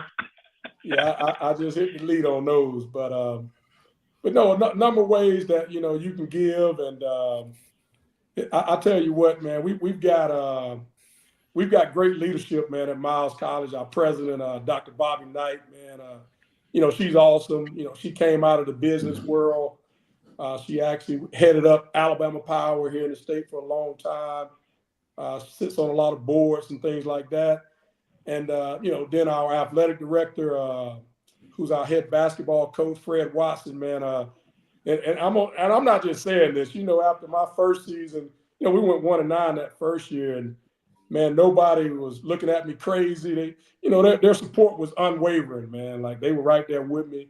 They understood what was going on with the program. Like for instance, that first year we played Alabama State. The first game, we lost our starting quarterback, starting running back, and starting slot receiver for the season in that one game. And that kind of just tells you, it sums up that first season. We just, we just weren't very talented. We were competitive. We played some teams, really close, but we just could never get over that hump. And we feel like we did that last season. Good. Well, Coach, I'm going to make sure to ring that bell because, like I say, I want to see, again, especially all my people around my generation that, like I say, have done it the right way like you have done it. Excellent football player in college, pros, now coaching at HBCU. And, and I'm going to say this, too, because I don't think a lot of people shout out to Jameis Winston for supporting his mother's alma mater on that. You know what I mean? Because we hear a lot of other things about his career and stuff like that, but we don't hear a lot of that. You know what I mean? And stuff like that. So shout out to Jameis Winston for supporting Miles College. Yeah, I mean, he's a great young man. I've known him, man, since he was little. He used to come to my football camp when I played pro ball and know his whole family. Shoot, man, he's actually, married to one of my first cousin's daughters. So, I've been knowing him a long time, man. And there's some other guys that, support us. A young man by the name of James Bradbury with the Philadelphia Eagles. Yeah. He played for me at Sanford. He comes by. Quentin and Quincy Williams, local guys, played with the Jets. They went to my high school with Nona. Those guys, they come out when they're in town, and so we've got guys that really try to get by and support us. It's kind of the one thing when Dion went to Jackson State, man, I do feel like it kind of started an HBCU renaissance, so to speak. Yeah. Put a lot more attention on it. Now, I always knew about HBCUs just because of my background, and I played in pro ball with a lot of HBCU guys, and shoot, man, believe it or not, I actually grew up wanting to go to a certain HBCU. I won't say it on here. But people say, well, why didn't you? I said, well, none of them recruited me. Yeah, we've heard that story, Coach. I'm just being serious about it. I mean, none of them recruited me, and that's just Coach, that's just part of it. You also played against my nephew, Trent Cole. Say again? Trent Cole? Played against my nephew. Man, hell of a player, Coach. Yeah. Great player. Yes, sir. I didn't know that was your nephew. Yeah. My other one played with the Miami Heat, Norris Cole. He had the square box with LeBron. Man, I tell you what, it runs in the family, doesn't it, Coach? And shoot, man, hey, your brother, man, he's doing a great job over at Clark Atlanta, man. Y'all got him down the way, don't you?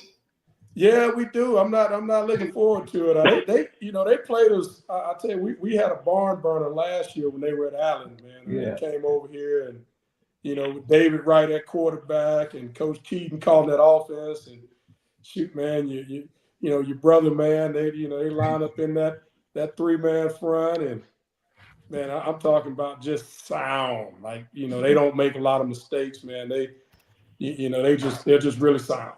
Yeah. Well, Coach, man, you got a big one this week. Man, I appreciate your time.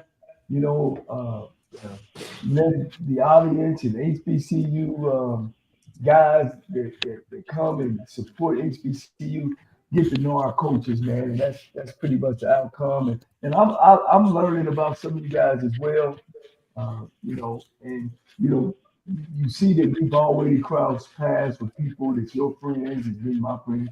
Make sure you tell Grady Brown, dang, Coach, you didn't at least invite me to the football camp. You know what, Coach? You got to come down, man. When Grady does his camp, he has he does a coaching clinic, man, and it's been awesome. We bring in a lot of high school a lot of high school coaches get to come in and hear from NFL coaches and some other college coaches, and it's awesome. Matter of fact, one of your former players, Ken Nevins, man, coaches your quarterbacks. Yeah, he's our quarterback coach.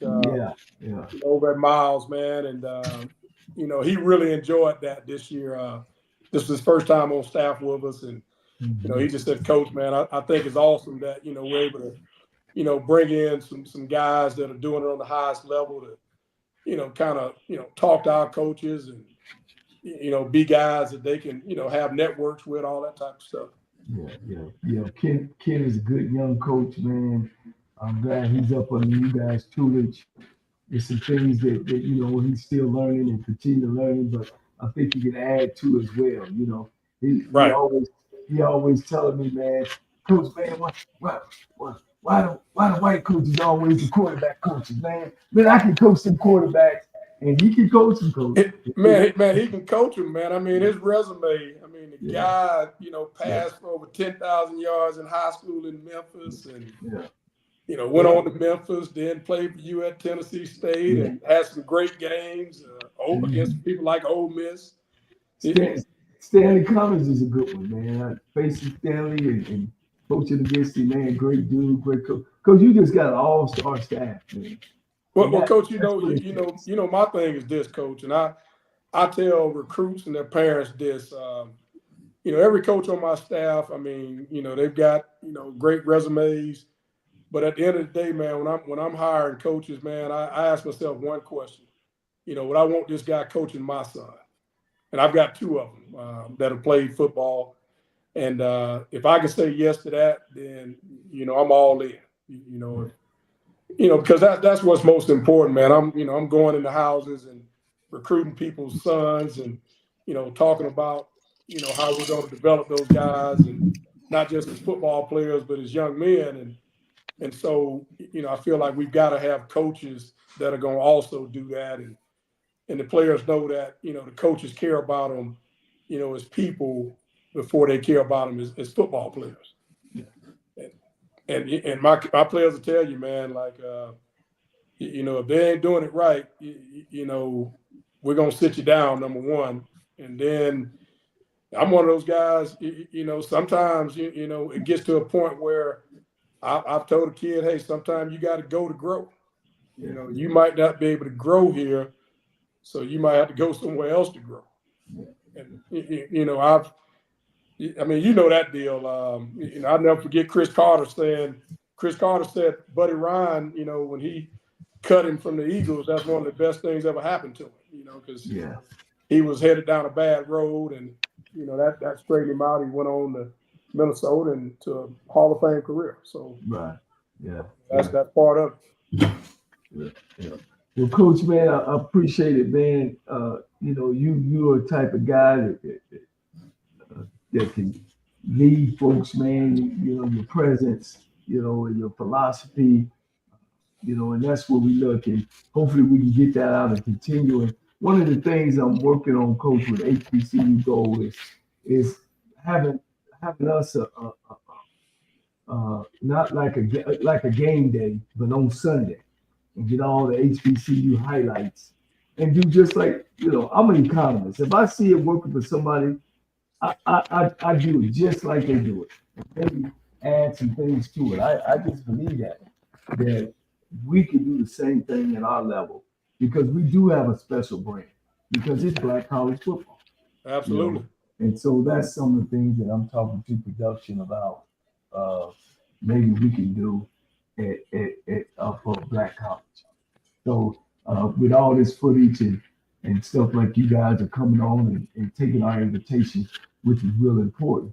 These are things that I can use to take it to them to see if they buy into it. So again, I appreciate it. Well, Coach, I appreciate you guys, man. And I'm honored, man, that you guys invited me on the show, because, like I said, man, I do watch, and I've been watching for a while. Not just you guys, but some other shows.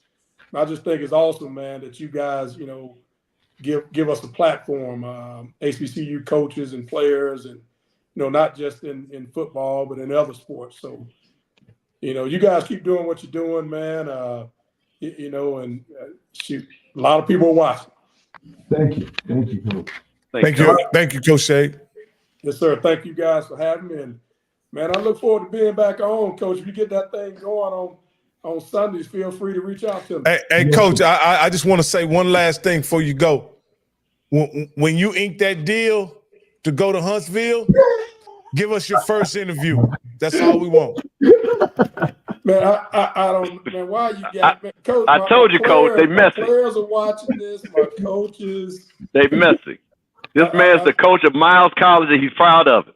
That's it. Absolutely, man. Hey, I'm Golden Bears all the way, man. Absolutely, Coach. Just a little jokey joke, Coach. That's all. That's all. Oh, man. You guys have a great one, and looking forward to seeing you, Coach Cole, on Friday, man. All right, man. Let's do a good one. I'm gonna be up in the box, baby. Yes, sir. Safe travel to you. Okay, thank you. Same thing. Thanks, Coach. All right, Coach. Hey, hey, Coach didn't like that, boy. We trying to win a game. Yeah, No, I was just piggybacking off Coach Cole. That's all I was doing, just feeding Every into time when y'all see me do this, look, cause see this is the problem what happens when y'all do this. I'm the one to get all the texts. I'm the one to get all the calls. Is he going? But listen, man, when you guys cut up like that, I get all the texts and calls all the time. So I have to try to protect these coaches because you guys. Coach, we're making this the show to get jobs, Coach. Oh man, listen, I understand it, but see, sometimes they say when you inquire within, you don't want nobody else to know you inquire within, Coach.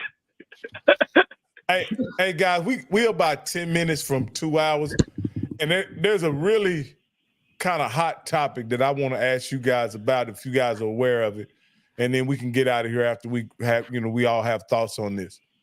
This is about a young man that is playing quarterback for UNLV. His name is Sluka.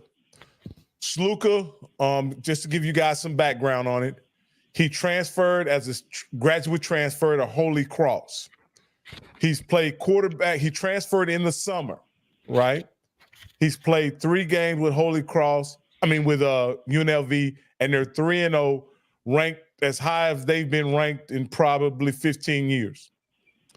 My question to you is to you guys, he went in the office this weekend and told his coaches, hey, there were some things promised to me when I was recruited here, and those things weren't delivered.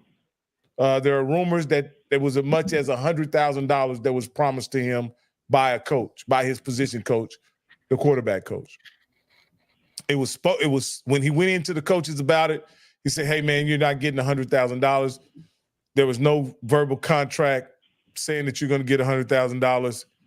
At that point, the player said he shut it down and said he's just going to take a redshirt year and then transfer to another school. I wanted to get you guys' opinion about that.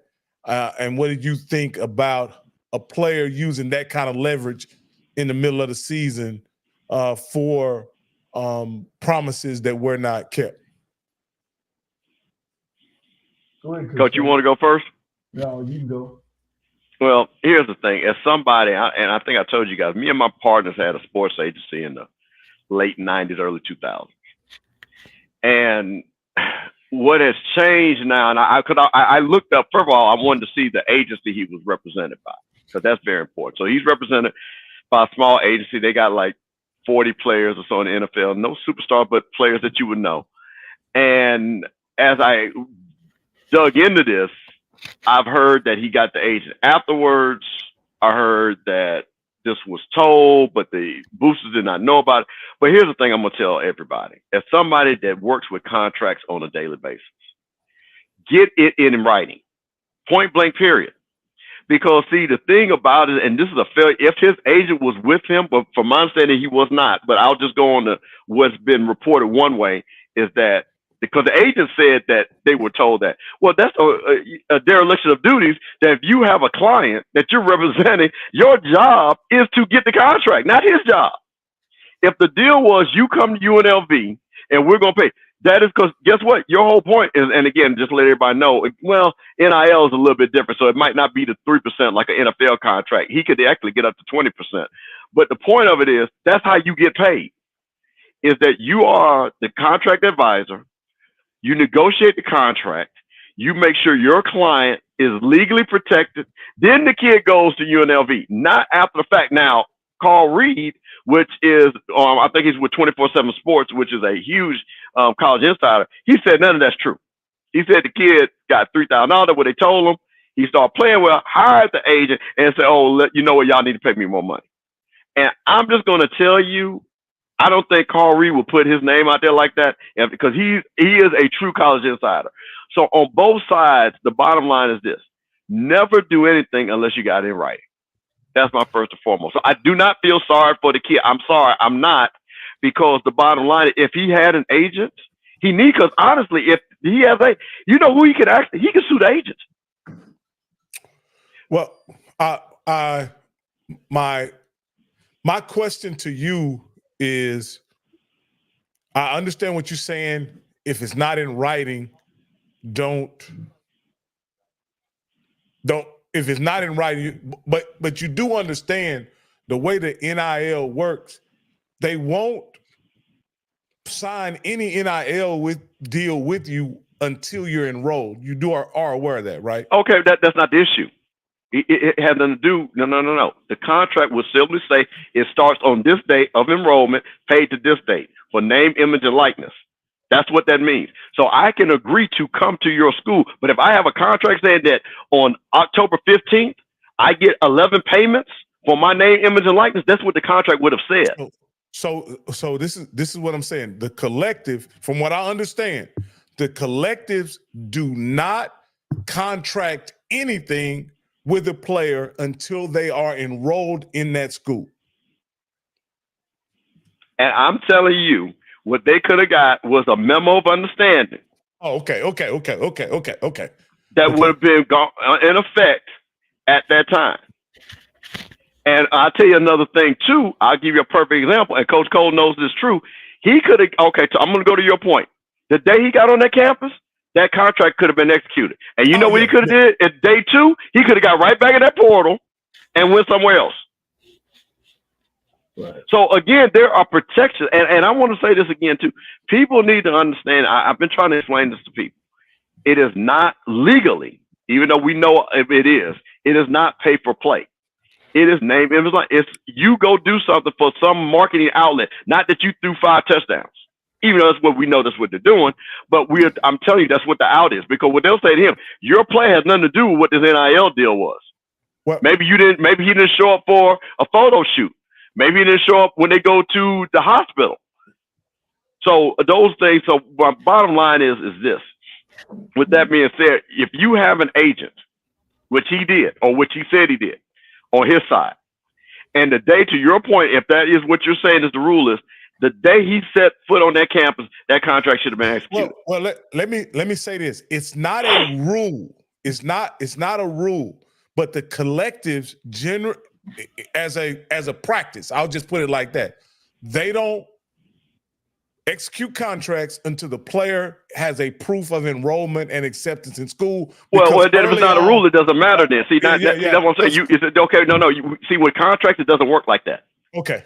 So that's what I'm saying. You can't see. That's the worst thing that people do. If you're telling me it's not a rule, then it's irrelevant. It's not a rule. It's not a rule. Okay. So go back to my point. So the contract should have started when he made the agreement to come to UNLV on this day. When I become a student at UNLV, my NIL contract starts. He could have signed that. He enrolls, and then the payments would have started when he's enrolled. Okay.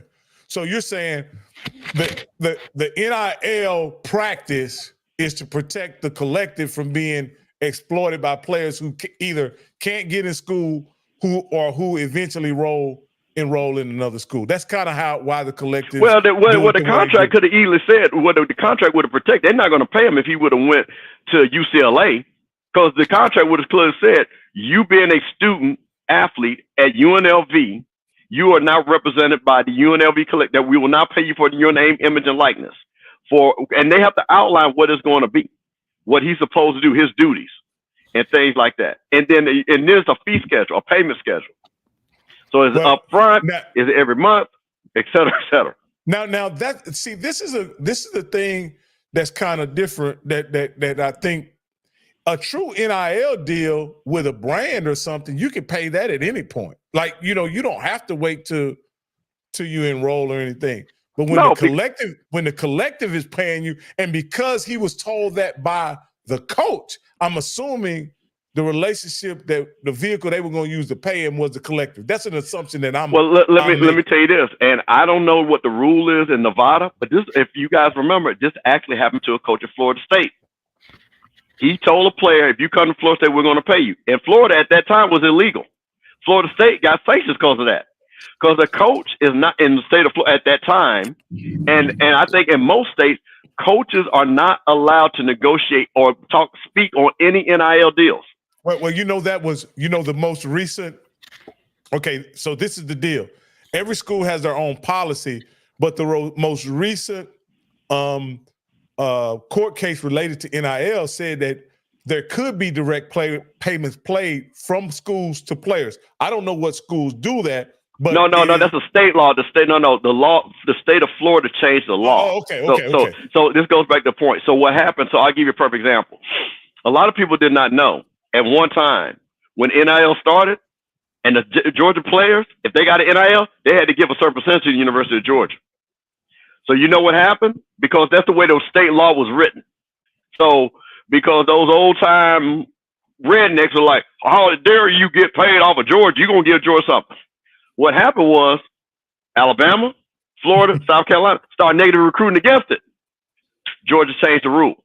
So remember, any NILs are state laws that are written that each school, because remember, these institutions, majority of state, well, anyway, they all have to understand state guidelines, even through education, even if private or not. So the point of it, if the state law determined, that's why Quint Ewers had to go to Ohio State, because Texas did not allow high school players to do NIL deals. So he went to Ohio State, got the money, and then came right back to Texas and got the money. So these are things, but these are state laws that are complicated. So now in Florida, now the schools can directly pay the players, because Florida was like, these other states are doing this, and this is hampering, which again, the University of Florida got burned, because remember, they had a quarterback that's supposed to come to Florida, and he's supposed to get $23 million. The collectors say, we don't think he's worth it. So to prevent that, so now they're allowing the schools to say to cut that middleman out. So as a coach, Coach Cole, what is a coach's role in this? Well, let's just say that what he's saying is true. Well, that's got to come from the head football coach. You know, that this guy is this, and this is what we need to take from our money to give it. And if that's the deal that we make, we're going to give it. And you know, we're going to try to stand by it. He hasn't said nothing. The coach hasn't said nothing. But, you know, you hear that they gave him what he asked for, and now that he's doing a great job, he wants some more. So it's two sides to that story. And he made it public that I'm not going out there no more. So, the question to you guys is, will somebody pick him up for the right amount of money that he wants? Do you think somebody will pick him up for 1 year? Absolutely. Yeah. So there you go. You know, and I have to be honest, shame on you and LB, because he'll done some things there that they ain't never done in that program. You know, he'll beat some things. And if he's worth it, I really still feel that it ain't over till it's over. He might come back next week. Well, let me just interject this, because this is kind of different, and again, and this is my problem with the whole NIL system of players dealing with collectives. We used to office in the same office building as the Baylor Collective. They would usher kids in there without parents, without representation, and these guys would sign a deal and get money. I always thought it was peculiar that kids were going in to do business without proper representation. So from your standpoint, and I'll bring this back to you, Coach Campbell, what's broke about the system? Well, okay. I want people to understand this, and this is going to hurt a lot of people's feelings. The least educated person in the deal is the youngest and most inexperienced person. And many of these kids, black kids that look like us, I'm not going to say all of them come from poor backgrounds, because a lot of them do not. But now, because of the money, and this happens, we see this in the music business. How many times we heard about these bad deals because they said they got all these shiny trinkets. You know, the whole thing, they gave them the Cadillac and found out the Cadillac was worthless and the money was in the deal. So what happens is when you go to a kid and look, and I'll talk about FAMU. We got guys that left FAMU not for $100,000 because they were getting $1,000 a week. And they're not even playing, just for $1,000. So what happens is, as a school like Baylor, If you go to a kid and say, hey, we're going to give you $100,000, hell, he's making more than his parents.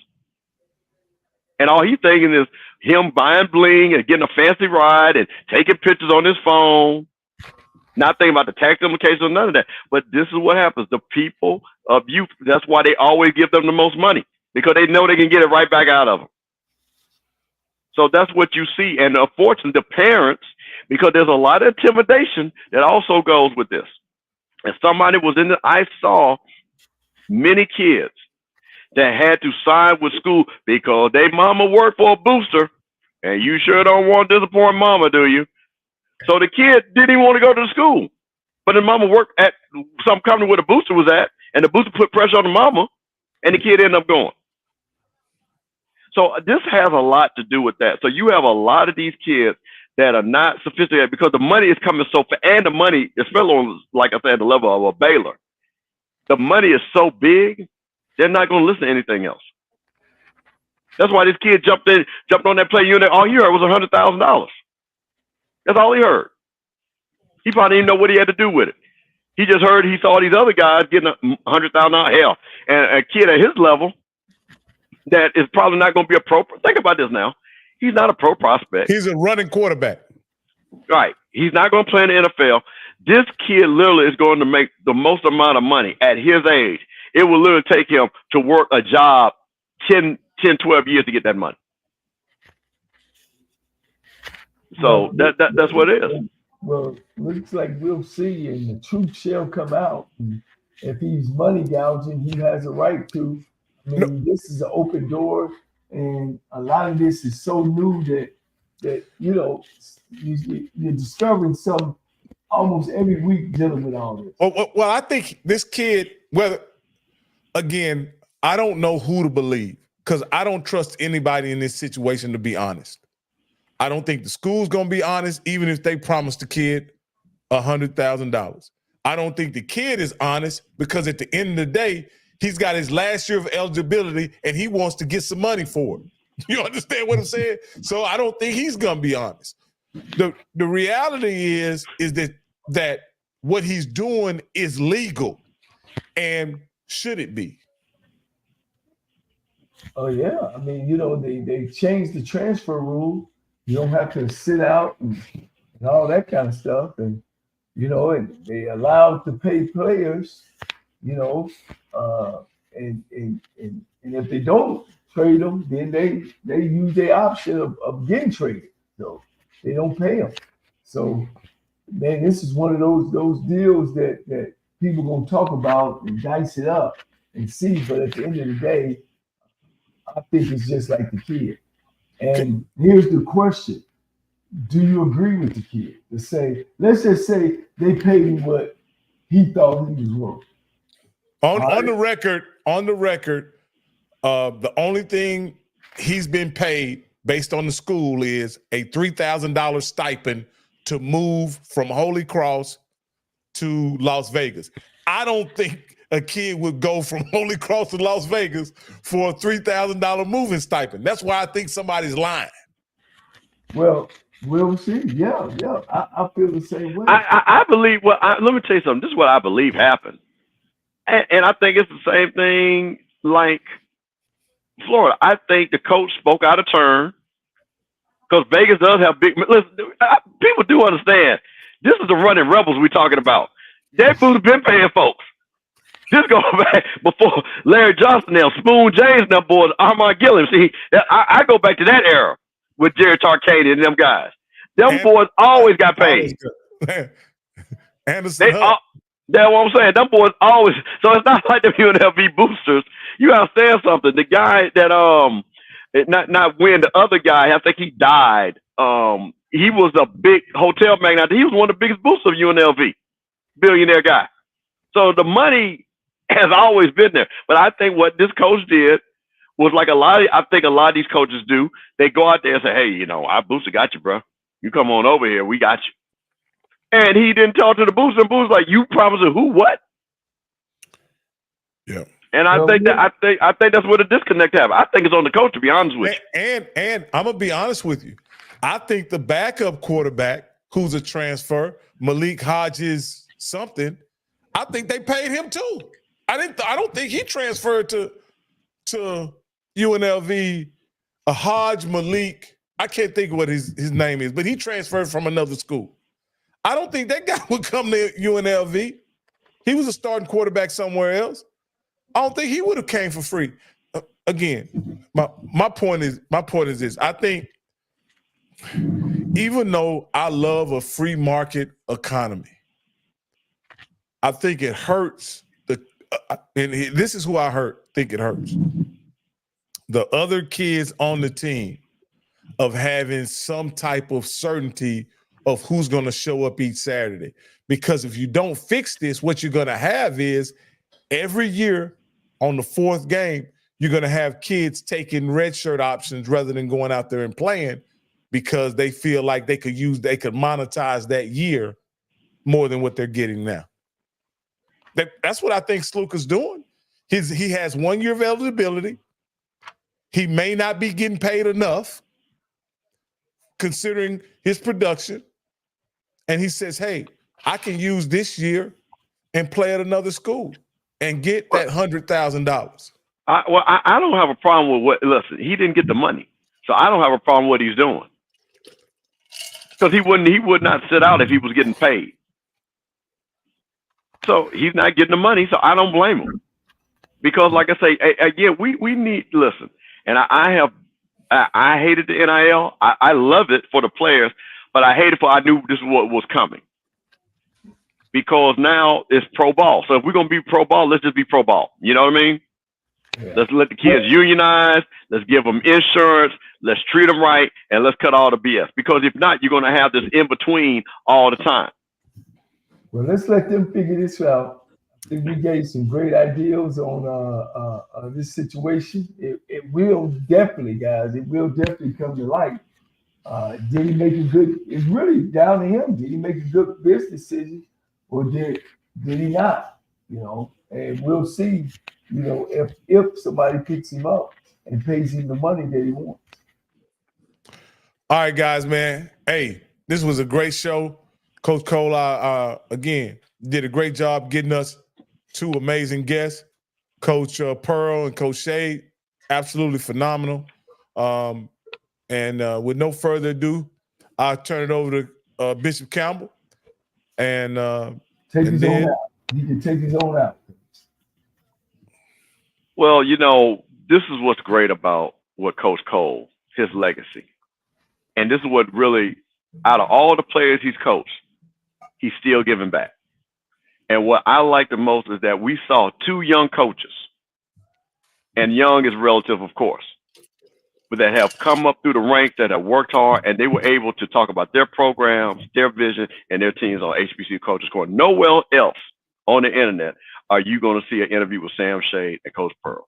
Nowhere else are you going to see the interview with T.C. Taylor and Coach Bubba McDowell, Eddie Robinson. Only on HBCU Coaches Corner. Because as they say, it's for us, by us. So I would just want to tell all the coaches and all the players out there, tell your coach to come on to HBCU Coaches Corner. Tell us about your program. Let us help you promote your program because you never know who's out there watching.